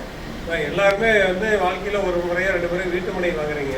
அங்கீகரிக்கப்பட்ட மனை இருக்குதான்னு அந்தந்த பேரூராட்சி ஊராட்சியில் போய் ஆய்வு பண்ணிட்டு வாங்கினீங்கன்னா நல்லதாக இருக்கும். கரையத்துக்கு அப்புறம் அலைய வேண்டாங்க. ஏன்னா அது எப்படி விளக்கம்னா 20/10/2016 முன்னாடி கிரையா வீட்டு மனையை கிரை ஆகிருந்தால் மட்டும் சைட்டை பர்ச்சேஸ் பண்ணுங்க. அதுவுமே வந்து சேலம் டிடிபி முதல்ல சேலம் டிடிபியில் அப்ரூவ் ஆகணும், ஒரிஜினல் பேங்க்கில் பார்க்கணும். அப்படி புரோக்கராக அது இடம் விற்கிறவங்களும் உங்களுக்கு தெரியப்படுத்தலைன்னா பஞ்சாயத்தில் போய் 500 ரூபா பணம் கட்டினா மேப் தருவாங்க, இது சரியான அப்ரூவல் சைட் தான் அப்படின்னு. சில ரியல் எஸ்டேட் தொழிலில் வால் ப்ராக்டிஸ் நடக்குது. நான் சொல்ல வரேன், நான் அந்த மாதிரி பண்ணதில்லை. பண்ணக்கூடிய நபர்கள் இருக்காங்க, எல்லாத்தையும் கொண்டு காட்ட முடியல. மக்கள் விழிப்புணர்வு இருந்தால் மட்டும்தான் ஏமாறாமல் இருக்க முடியும். அதாவது என்னென்னா ஒரு 2 ஏக்கரா 3 ஏக்கரா வாங்குறப்ப வந்துங்க பாதி மட்டும் லே அவுட் அப்ரூவல் வாங்கிட்டு பாதி இது கூட இணைச்சு இதே நம்பரை போட்டு அதை கரையப்படுறது நடந்திருக்கு. சில பிரச்சனை வந்து ரத்தாயிருக்குது. அது சார்பதிவாளர்களையும் சார்பதிவாளர் ஒழுங்காக கவனிக்கிறது இல்லை. அவங்களுக்கும் நேரடியாக நான் வலியுறுத்திருக்கேன். சில ரிட்டர்னாக கொடுத்து கேன்சல் பண்ணியிருக்கோம். அதனால் நீங்கள் ஏதாவது வீட்டு மனைகள் எந்த ஊரும் இல்லை, வெறுந்தரையும் இல்லை, எங்கே வாங்கினாலும் உங்களுக்கு தெரிஞ்சவங்களுக்கா உறவினருக்கா நண்பருக்கோ சொல்லுங்கள். அந்தந்த ஊராட்சியில் போய் இந்த வீட்டு மனை அப்ரூவல் செய்யப்பட்டதா. இப்போ இனிமேல் நீங்கள் கரையம் பண்ணுறது 20/10/2016 முன்னாடி வீட்டு மனையாக கரை ஆயிருந்ததுன்னா நீங்கள் வாங்கினா அப்ரூவல் கிடைக்கும். கவர்மெண்ட் எப்படி மாறி மாறி வருது, ஒரு வருஷம் வாய்ப்பு தராங்க. அடுத்த இப்போ 500 ரூபா சலான் கட்டினா அப்ரூவ் இல்லாத அப்ரூவ் பண்ணலான்னு சொல்லி தமிழக அரசு அறிவிச்சிது. லாஸ்ட் February 20 முடிஞ்சுது. மக்கள் யாருமே விழிப்புணர்வு வர்றதில்லை. முடிஞ்சதுக்கப்புறம் வந்து பேராட்சி வந்துட்டே இருக்காங்க. அது கொஞ்சமாக அவேர்னஸ் வேணும். வீட்டு மனை வச்சுக்கிறத முறைப்படுத்திட்டீங்கன்னா தான் இனிமேல் அப்ரூவல் இல்லைன்னா வீட்டு மனை அங்கே கட்டணம் கட்டுறதுக்கு அனுமதி கிடைக்காது. வங்கி மூலியமாக இது கடன் பெற முடியாது. அதுக்கு தேவையெல்லாம் நீங்கள் பண்ணிட்டு அலைஞ்சிக்கிட்டு கட்ட வேண்டிய வரி போடுறேன்னா ஃபீஸ் அதிகம் கட்டணும். சட்டமே போட்டால் 13 அரையாண்டு காலியிட வரி கட்டினீங்கன்னா தான் பண்ண முடியும். ஏகப்பட்ட லாஸ் நம்மளுக்கு தான் வருது. அப்புறம் லஞ்சம் கொடுக்க வேண்டிய சூழ்நிலை தள்ளப்படுறீங்க. இதெல்லாம் நீங்கள் சரி பார்த்து வாங்கணுங்கிறது என்னுடைய கோரிக்கை. விழிப்புணர்வு இருந்ததுன்னா தான் நான் வந்து ஏமாறாமல் இருக்க முடியும். இன்றைக்கி உலகம் அப்படி போயிட்டுருக்குது. இதெல்லாம் பார்த்து கவனமாக பண்ணுங்க. அப்புறம் வங்கி சமாச்சாரம் ஒரு சொன்னார். வங்கியில் வந்துங்க பரோடா பேங்க்கில் நான் ஒரு 10 சின்னப்பன் இருந்தது. இப்போ தோப்பாளை சேர்ந்தவர் வந்து சின்னப்பன்கிறவர் 6,17,000 டெபாசிட் பண்ணியிருந்தார். அப்பப்போ அவர் வந்து வங்கியில் 5,000 10,000 எடுப்பார். அவருக்கு எழுத படிக்க தெரியாது. அங்கே இருக்கிற ஊழியர் கடனிலை ஊழியர் சொல்லி சலான் ஃபில்லப் பண்ணி பணம் எடுத்துகிட்டு போயிருக்காரு. அந்த நபர் வந்து ஏங்க ஏடிஎம் கார்டு வாங்கிக்கலான்னு சொல்லி சஜஷன் சொல்லியிருக்காரு. இவர் நான் பேங்க் பின்னாடி கொடுக்குற ஏடிஎம் கார்டு என்ன பண்ணுறேன்னு சொல்லியிருக்காரு. அதே சாக்கில் அந்த ஃபார்ம் ஃபில்லப் பண்ணி ஏடிஎம் கார்டு அப்ளை பண்ணிட்டு அவருக்கே தெரியாது. எது கேட்டால் கையில் கூட பணம் எடுத்து வந்துடுறாங்க. ஏடிஎம் கார்டு வர்றது பின் நம்பரை போஸ்ட்மேனை கரெக்ட் பண்ணி இருந்தாலே வாங்கி பணம் எடுத்துக்கலாம். ஒருத்தருக்கு 6 லட்ச ரூபா எடுக்க போயிருக்காரு. வெறும் 10,000 தான் அக்கௌண்ட்டில் இருந்தது. அவர் நெஞ்சு வலி வந்துடுச்சு. உடனே கன்சியூமர் ஆஃபீஸ் வந்தார். அப்போ நம்ம தலைவர் ஐயர் இருந்தார் சீதாராமனில். நாங்கள் ஒரு 6 பேர் 10 பேர் போனோம் பேங்க்கு. துரசாமின்னு மேனேஜர் இருந்தார். அப்புறம் கேமரா ஆன் பண்ண சொன்னாங்க. முதல்ல வந்து கேமரா ஒர்க் பண்ணினார். சார் பொய் சொன்னீங்கன்னா காவல்துறைக்கு போய் ரிப்போர்ட் பண்ணிடுது. பாரம்பரியம் இருக்க பேங்க்கு வெளியே ரோட்டில் 500 பேர் உட்காந்துன்னா இந்தியா பூரா பேங்க் க்ளோஸ் ஆகிரு பார்த்துன்னு கொஞ்சம் மிரட்டல் விடுத்ததுனால உடனே காமிச்சார். ரேட்டு கடை கரூர் விசா பேங்க்கில் வந்து 2,000 1000 எடுத்து 6 லட்சம் வரைக்கும் தீர்த்துருக்கான். அப்போ கண்டுபிடிச்சாங்க ஆள் யாருன்னு எங்களுக்கு தெரியும். ஆனால் நாங்கள் வந்து இந்த பேங்களுடைய இதை நம்பி நிறைய டெபாசிட் பண்ணி வசூல் பண்ணுறாங்க. பேங்க் பாரம்பரியம் கிடைக்கூடாதுன்னு ஒரு டைம் சொல்லி பணத்தை கொடுத்துருங்க. யார் எடுத்தாலும் சரி. அவங்க அக்கௌண்ட்டில் மேனேஜர் ஒத்துக்கிட்டார். எந்திரிச்சா வரல பதில் சொன்னால் தான் போகும் அப்படின்ட்டோம். 10 நிமிஷம் கழிச்சு 31 போகிறது வந்து 10ஆம் தேதி 11ஆம் தேதி இருக்கும். 31ஆம் தேதிக்குள்ள அது அவர் அமௌண்ட் செட்டில் பண்ணிடுறோம் அப்படின்னு சொன்னார். அப்போ உடந்தையாக பேங்க் ஸ்டாஃப் இல்லாமல் எப்படி நம்ம பண்ண முடியும்? அப்போ 31ஆம் தேதி வந்து அக்கௌண்ட்டில் போட்டாங்க. அவர் வித்ட்ராயல் பண்ணார். நம்ம அமைப்பு தான் அந்த ஹெல்ப் பண்ணுது. வேறு யாருமே அதை பண்ண முடியாத சாதனைகள். இன்னொன்று நான் சொல்லிக்கிறேன். நீங்கள் பேங்க்கில் வந்து படிக்க தெரியாதவங்க வந்து பசங்க வெளிநாட்டுலேருந்து பணம் போட்டு விட்றாங்க. நீங்கள் வந்து பாஸ்புக் கொண்டு போய் அறிமுகம் இல்லாத நபர்கிட்ட சலான் ஃபில்லப் பண்ணி சொல்லாதீங்க. நம்ம ஃபேமிலியில் ஒருத்தரை கூட்டிகிட்டு போங்க. இல்லையா மேனேஜர்கிட்ட போய் உட்காந்து மேனேஜர் மூலியம் வாங்க பாருங்கள். நான் ஒரு 4 வருஷம் முன்னாடி ஒரு பாட்டி உட்காந்து இருந்தது, பேங்க் ஆஃபீஸ் பணம் கட்டுறதுக்கு உள்ளே போகிறேன். ஏன் பாட்டி உட்காந்துன்னு கேட்குறேன், பணம் கொடுக்கல என்ன அப்படின்னு. யாரோ வந்த பையன் சலான் ஃபில்லப் பண்ணி கொடுத்துட்டு டோக்கன் அவன் வாங்கிட்டு பணத்தை வாங்கிட்டு போயிட்டான். பேங்க்கில் வந்து நான் ஒரு லெட்டர் எழுதணும் அப்படின்னு சொல்லிக்கிறேன். அது வந்து டோக்கன் நம்பர் கொடுத்துட்டு டோக்கன் நம்பர் தான் கவுண்டரில் கூப்பிட்றாங்க, பேரை சொல்லி கூப்பிட்றது இல்லை. படிக்காதவங்களுக்கு பேர் சொன்னால் அவேர்னஸ் வரும். ஒரு வயசான பாட்டி தாத்தா இருக்காங்கன்னா பேர் சொன்னால் ஞாபகம் எழுச்சு போவாங்க. எனக்கு டோக்கன் நம்பர் சொல்கிறேன் தெரியுதில்லை. ஒவ்வொரு மேனேஜருக்கு வலியுறுத்தி சொன்னால் இப்போ மறந்துட்டாங்க. அப்பப்போ நினைவுட்டணும். இதை நீ தெரிஞ்சுக்க. வீட்டு பெரியவங்களை பேங்க் அனுப்புனீங்கன்னா கூட ஒருத்தர் அனுப்புங்க, இல்லைன்னு நம்ம போகணும். இந்த வெளிப்படம் எல்லாத்துக்கும் வேணும். இதை எல்லாத்துக்கும் சொல்லுங்கள். எனக்கு நிறைய விஷயங்கள் இருக்குது, இப்போ ஞாபகம் இல்லை. நான் சொல்லுங்கள், நாங்கள் செய்ய தயாராக இருக்கோம். நன்றி. நிறைய ஏமாற்றப்படுறாங்க. நம்ம தான் சார் இருக்கணும். சொன்னதுனாலதான் அவர் கருத்து 15 நாளைக்கு முன்னாடி நடந்தது. நம்ம செக்ரட்டரி ஒரு இடத்த டிடிசிபிக்கு போய் இன்ஜினியர் கொடுத்து ஈரோடு போயிட்டு அவர் வந்து ஆகாதுன்னாரு. அப்புறம் வேற ஒருத்தர்கிட்ட கொடுத்தாரு. அவர் போயிட்டு பேசிட்டு வந்துட்டு இப்படின்னாரு. நான் சொன்னேன், ஏமாப்பிள்ள அதுக்கு போய் பணம் கொடுக்குற, நீயே பாரு அப்படின்னு. போய் பார்த்துட்டு உள்ள கொடுத்து 28,000 ரூபாயில் முடிஞ்சு போச்சு. பணம் கட்ட சொன்னாங்க, கட்டி டிடிசிபி அப்ரூவல் போட்டு கொடுத்துட்டாங்க. கொடுத்து அந்த வேலையை முடிச்சுட்டாரு. நேற்று ஒரு மாசமா நாங்கள் மக்கள் உணவு திட்டத்தில் கொடுத்து நிலத்தளர்ந்து கொடுங்கன்னு சொல்லி 30 நாள் முடிக்கணும். நாங்கள் வேணும்னா ஒரு 10 நாள் எக்ஸ்டெண்ட் பண்ணுறதுக்கு ரிஜிஸ்டர் போஸ்ட்ல அனுப்பிச்சுட்டோம். கொடுத்தா ஆகணும், உடல்நிலை சரியில்லை, நாங்கள் வர முடியாது அப்படின்னு சொல்லிட்டு கொடுத்ததுக்கு நேற்று வந்து அளக்கும் போது நான் சொன்னேன், நீங்கள் எங்கள் நான் பிறந்து வந்த இடத்துல வீதின்னு போட்டீங்க, எனக்கு வீதி கண்டுபிடிச்சு கொடுங்க, பத்திரம் வீதி கண்டுபிடிச்சு கொடுங்க. இடத்த காணன்னு வடிவேல் டயலாக் அந்த மாதிரி சார் டாக்குமெண்ட் இருக்குது, இந்தாங்க நீங்க படிங்க, இதுபடி அழக வீதி எங்கிறது கொஞ்சம் கண்டுபிடிச்சுக்கணும் தயவுசெய்து. வீதிங்கிறீங்களே, வீதி கண்டுபிடிச்சு கொடுத்துடலாம். இப்போ மேப்ல ஃபீல்ட் மேப் இருக்குன்னு தொண்ணூத்தொன்னுல அங்கே போய் ஆர்டிஓ கிட்ட கேட்டா 71 எடுத்த சர்வே தான் செல்லு, 91 எடுத்தது செல்லாது, அது ஏகப்பட்ட குளறுபடி. அதனால அவங்க அந்த தாலுக்காவில் கேட்டு ரீசர்வே பண்ண சொல்லி கேளுங்க, கேட்டீங்கன்னா பண்ணி கொடுப்பாங்க. இப்போ பெரிய சோமூரில் ரீசெண்டாக பண்ணிக்கிறாங்க இந்த பிரச்சனை வந்து அப்படின்னு சொன்னாங்க. சொன்னதை போன வாரத்தில் சொன்னாங்க, சோப்பு நானும் போயிருக்கும் போது. அதனால தலைவர் வந்து தாலுகா லெவலில் ஏதாவது மறுபடியும் மறு அளவீடு செய்யலாம் அப்படின்ட்டு 21 அந்த சுற்றறிக்கை இருக்குது. அந்த சுற்றறிக்கையை பேஸ் பண்ணி ஒரு கடிதம் கொடுத்து நம்ம தாசில்தார் கொடுத்தா போது தாசில்தார் பவர் இருக்குது. அது வந்து டேரக்டர் மேஜிஸ்ட்ரேட் தானே ஒரு கொடுத்தீங்கன்னா அவர் அப்ரூவல் அவர் வாங்கட்டது, ஏடிக்கிட்ட அவர் அப்ரூவல் வாங்க, நாங்கள் போய் வாங்கணும். ஏடிக்கிட்டு நாங்கள் போக மாட்டோங்க, நீங்களும் தாசில்தார் நீங்கள் பண்ணி கொடுங்க அப்படின்னு சொல்லிட்டு நான் ஒரு லெட்டர் கொடுத்தோம்னா தீர்மானத்தில் அது கொடுத்தோம்னா அளவீடு பண்ணி கொடுத்துட்டோம். மறுபடியும் ரீசர்வே பண்ணட்டும். நிலவரி திட்டம், நத்த நிலவரி திட்டம் அப்படின்னு எல்லாம் போட்டு குழப்பி வச்சிருக்காங்க. நம்மளுக்கு நம்ம இடம் தான் தெரியும். நத்த நிலவரி திட்டமா, நிலவரி திட்டமா, யூடிஆரா, யூடிஆருக்கு பின்னாடியா, இது இடம் நம்மளுது பாரம்பரியம் தான். அது யூடிஆர்ல எப்படி ஆயிடுச்சு, நத்தத்தில் இப்படி ஆயிடுச்சு அப்படின்ட்டு குழப்புறது. தலைவரும் சப்ஜெக்ட் பண்ணார் 2 நாளைக்கு முன்னாடி கூட. அதனால இந்த மாதிரிகள் நிறைய இருக்குது, எல்லாரும் பக்கத்துலயும் இருக்குது.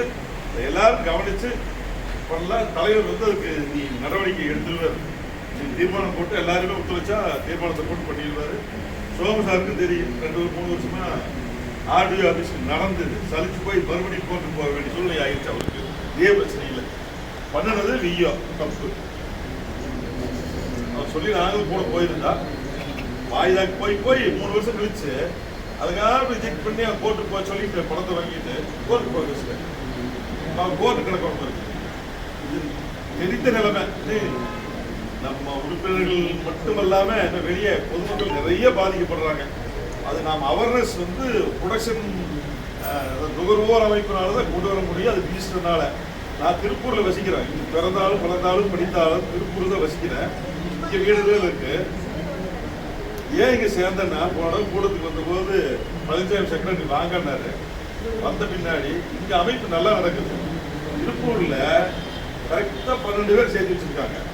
12 பேர் அவங்களுக்கு என்ன காரியம் வேணுமோ திருடுத்தரம் பண்ணி கலெக்டர் கிட்ட போய் 4 நுகர்வோர் மன்றம் வச்சிருக்காங்க. 4 போய் ரிஜிஸ்டர் பண்ணி கொடுத்து அவங்க காரியத்தை மட்டும் செஞ்சுட்டு பணத்தை வாங்கி கொடுத்து இவன் சம்பாரிச்சிட்டு இருக்கிறான். அதிகாரி 50% அமைப்பு இல்லைங்குது.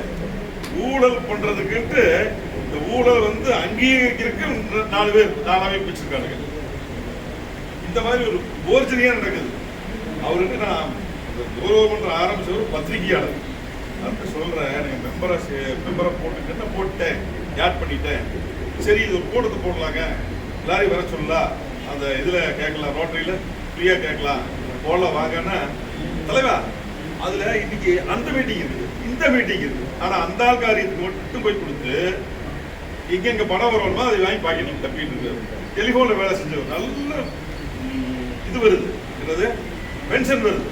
அது போல பத்திரிகையாளர்களுக்குள்ள பூந்துட்டு பாக்கெட் நிரப்பிட்டு இருக்கிறாரு. எப்படி பாருங்க அநியாயம். அதான் போன வந்தவரே தெரிஞ்சுக்கிட்டேன், நான் போனதே சேர்த்துக்கிறேன்னு சொல்லியிருந்தேன். அப்புறம் இந்த டைம் மட்டும் அப்படி தலைவர் சொன்னாரு, இந்த வருஷம் சேர்த்துக்குங்க அப்படின்னாரு. குடிக்கோது கிட்ட சரியா ஞாபகம் வந்து அப்படின்னாரு.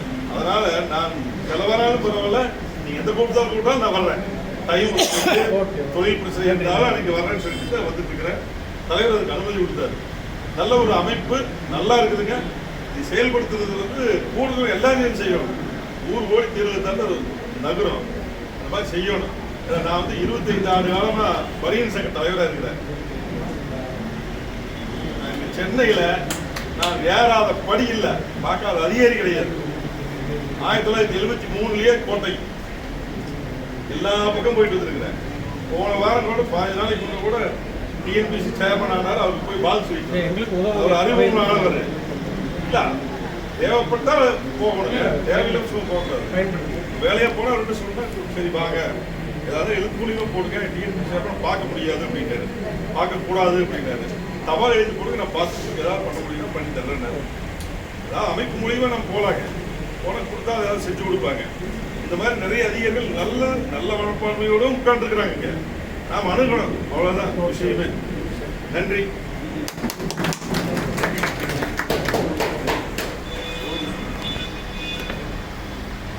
அதாவது சோமு அவர் சொன்னார், வருவாய்த்துறையில் வந்து ஏகப்பட்ட பிரச்சனை இருக்குதுன்னு ரொம்ப அவதிப்பட்டது நாங்கள் நேரில் பார்த்தோம்.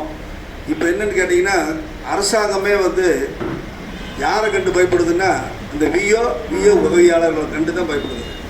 அவங்க பண்ணுற வேலை தான் ஆரம்பத்திலிருந்து பெரிய பெரிய தப்பெல்லாம் பண்ணிட்டு எல்லா நில உரிமையாளர்களையும் அலக்களிக்கிறாங்க. பணத்தை கொடுத்தா உட்கார்ந்த கடையில் எல்லா வேலையும் பண்ணி கொடுத்துட்றாங்க. விஓக்கு ஒரு லாகின் இருக்குது, இங்கே உள்ள டிடிக்கு ஒரு லாகின் இருக்குது. நீங்கள் ஏதாவது வேணுன்னா பணம் நிறைய கொடுத்தீங்கன்னா உங்கள் காரியம் வந்து பக்கத்தோடு கூட பணம் போட்டு வாங்கி கொடுக்குன்னா கொடுத்துருவாங்க. அந்த மாதிரி நிறைய நடந்துட்டு இருக்குது. அந்த விஷயத்தில் சோமு ரொம்ப கஷ்டப்பட்டு அவர் ஒரு விஓ நம்பிட்டு பணத்தை வந்து உரிமை சான்றிதழ் ரத்து பண்ணது தானே உங்களுது பாதிக்கப்பட்டது தான். நீங்கள் வந்து அவங்க பண்ணது வந்து இவர் இடத்த பாதிக்கப்பட்டது இவருக்கு உரிமையா, அதாவது விஓ பண்ண வேலை அவர் ஏமாந்துட்டார். அது மாதிரி இப்போ பார்த்தீங்கன்னா நம்ம வருவாய்த்துறை ஆஃபீஸில் வந்து பெரிய போர்டு வச்சுக்கிறாங்க. எங்களை வந்து வருவாய் உதவியாளர்கள், அதாவது பிஓ உதவியாளர்கள் என்ன பண்ணிக்கிறாங்கன்னா சங்கம் போட்டு அந்த சங்கத்தில் வந்து எங்களை வந்து ரொம்பவுமே வேலை வாங்குறாங்க. விஓ வேலை வாங்குறாரு, டிடி வேலை வாங்குறாரு, அங்கே அழைக்கிற கூப்பிட்றாங்க, இங்கே கூப்பிட்றாங்க, எங்களால் முடியல அப்படிங்கிற மாதிரி நாங்கள் இதெல்லாம் செய்ய மாட்டோன்னு ஒரு பெரிய போர்டு வச்சுக்காங்க. நீங்கள் போய் வருவாய்த்துறையில் ரெவன்யூ தாசில்தார் ஆஃபீஸில் பாருங்கள். அவங்களுக்கு பூரா லாகின் கவர்மெண்ட் பிடிக்கிருச்சு. எல்லாமே கவர்மெண்ட்டுக்கு தெரியாமல் ஒன்றுமே பண்ண முடியாது. இப்போ இருக்கிற தாசில்தார் வந்து ஒவ்வொன்றும் நேரடியாக ஒவ்வொரு பெட்டிஷன் நேரடியாக பார்க்குறாரு. அவங்க நில உரிமைகளெல்லாம் கரெக்டாக இருக்குன்னு நீங்கள் செக் பண்ணிக்க, இல்லைன்னா நீங்கள் அங்கே போய் பாருங்கள். தாசில்தார் போனீங்கன்னா பண்ணி கொடுத்துட்றாங்க. அந்த விஓ உதவியாளர் விஓ 2 பேர்த்துக்கிட்டையுமே அந்த காரியத்துக்கு போய் மனு கொடுத்து அது பண்ணி கொடுத்துட்டு பணம் கொடுத்துறாரு. ஒரு 100 ரூபா வேலை கூட இல்லை. லாகின்ங்கிறது வந்து இங்கே பண்ணி கொடுத்தா இவர் தட்டி விட்டா இங்கே வருது. சும்மா பண்ணுற வேலைக்கு 500 கூட 5000 கூட வாங்கி பண்ணாமே விட்டுருக்காங்க. நிறைய பெட்டிஷன் இருக்குது, ஆனால் எழுதி கொடுக்க மாட்டேங்கிறாங்க. விஓ உதவியாளர் விஓ மேலே எழுதி கொடுக்குறது யார் வர 3 லட்சம் கொடுத்து ஏமாந்தவர்கள் இருக்கிறான், எனக்கு எழுதி தர மாட்டேங்கிறாங்க. அதனால் அவங்க உரிமை நில உரிமைகளெல்லாம் வந்து கவனமாக பார்த்துக்கு. இன்றைக்கி வந்து கணினி மயமாக்கப்பட்டதுனால எல்லா சொத்தையுமே எப்போ வேணாலும் எது வேணாலும் பண்ணலாம். அந்த அளவுக்கு இன்றைக்கி ரெக்கார்டு இருக்குது.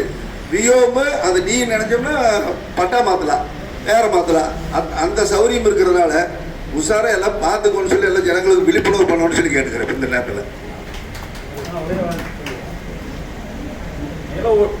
நில உரிமை சான்றுக்கு வந்து அரசாணை இல்லைன்னு சொல்லி சென்னை உயர்நீதிமன்றத்தில் ஒரு உத்தரவு போட்டு கலெக்டருடைய உதவியாளர் வந்திருந்தார். அவர் பேசுகிறோனையுமே வந்து நில உரிமை சான்று கொடுக்கக்கூடாதுன்னு சென்னை உயர்நீதிமன்றத்தினுடைய உத்தரவும் இருக்குது. கலெக்டர் எல்லா இடத்துக்கும் எல்லா வட்டாட்சியருக்கும் அனுப்பிச்சிட்டாங்க. தயவுசெய்து யாராச்சும் நில உரிமை சான்று வாங்கி ஒரு பூமி கரை பண்ணீங்கன்னா அந்த பூமி செல்லாது. அப்போ நீங்கள் நன்கூட அந்த பூமிக்கு பழையபடி யாருக்கு வாங்கினீங்களோ உங்களுடைய அறியாமையில் போய் வாங்குறது தான். அதான் இப்போ மாமா வந்து நில உரிமை சான்று கொடுக்கலான்னு சொன்னதுக்காக இப்போ இந்த தகவல் சொல்லியிருந்தானே. நில உரிமை சான்றுக்கு அரசாணை கிடையாது. சென்னை உயர்நீதிமன்றத்தின் உத்தரவு எங்களுக்கு காப்பி வாங்கிக்கலாம். யாரு நில உரிமை சான்று வாங்கி ஒரு பூமி வாங்கி சொத்து வாங்கி சம்பாதிக்கலான்னு வாங்கினீங்கன்னா உங்களுக்கு பணம் மூலம் போயிடும். இப்போ என்னையோட ஒருத்தர் வருவேன், எவனோ ஒருத்தன் சரிங்களா, கடுகு மாதிரி வச்சுக்கங்களேன். நான் வந்து நோண்டி எடுத்து இப்போ லஞ்சமான அதிகாரி மேலே கேஸ் போட்டு எப்படி உயிர் விட்டுற வரைக்கும் அதுதான் வேலை. இந்த கார்த்தி சம்பளம் பத்திரிகை பிச்சை எடுத்தா பார்த்தீங்களா, அவனை சொல்லி முடிச்சார். இந்த கருத்துக்கு நான் வாதாட வரல. ஒரு 10 ஏக்கரா வச்சிருக்க ஒரு ஏழை விவசாயி நான் பார்த்தேன். அவன் பாரம்பரியமே 4 கரெக்டாக வச்சிருக்கான். அவன் எதுவுமே இல்லை. அவனுக்கு என்ன ரைட்ஸ் பண்ணி கொடுப்பீங்க? நீதிமன்றம் அதுக்கு வந்து அதை நீங்க ரூல் இருக்குது, சட்டம் இருக்குது. அதெல்லாம் நீ நான் சொல்றது அதை எக்ஸ்பிளைன் பண்ணுங்க. அது வந்து காவல்துறை போய் வந்து பட்டா கொடுக்க முடியாது. பட்டா ஆமா என்ன நான் சொல்றேன், நீங்க பதில் கேள்வி கேட்டீங்க. நான் பதில் சொல்றேன். காவல்துறையில போய் எனக்கு பத்திரம் இல்ல இல்ல ஏதோ ஒரு பத்திரம் வரவே வராது. சும்மா பத்திரம் எங்கேயும் வராது. நீதிமன்றத்துல ஏதாவது வந்து நீங்க ஏதாவது எழுதிட்டீங்கன்னா தான் வரும். பத்திரமே சொத்து வாங்காதவனுக்கு எப்படி சொத்து வரும்? உரிமை இருக்கிறவனுக்கு எங்கிருந்து வரும் பத்திரம்? சொல்றீங்க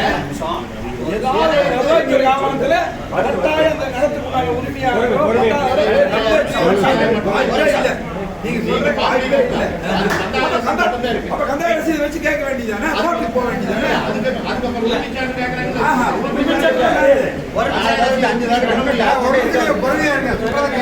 ஒவ்வொருத்தரும் பேசுறேன். பட்டாவோ கந்தாய ரசீதோ அவனுக்கு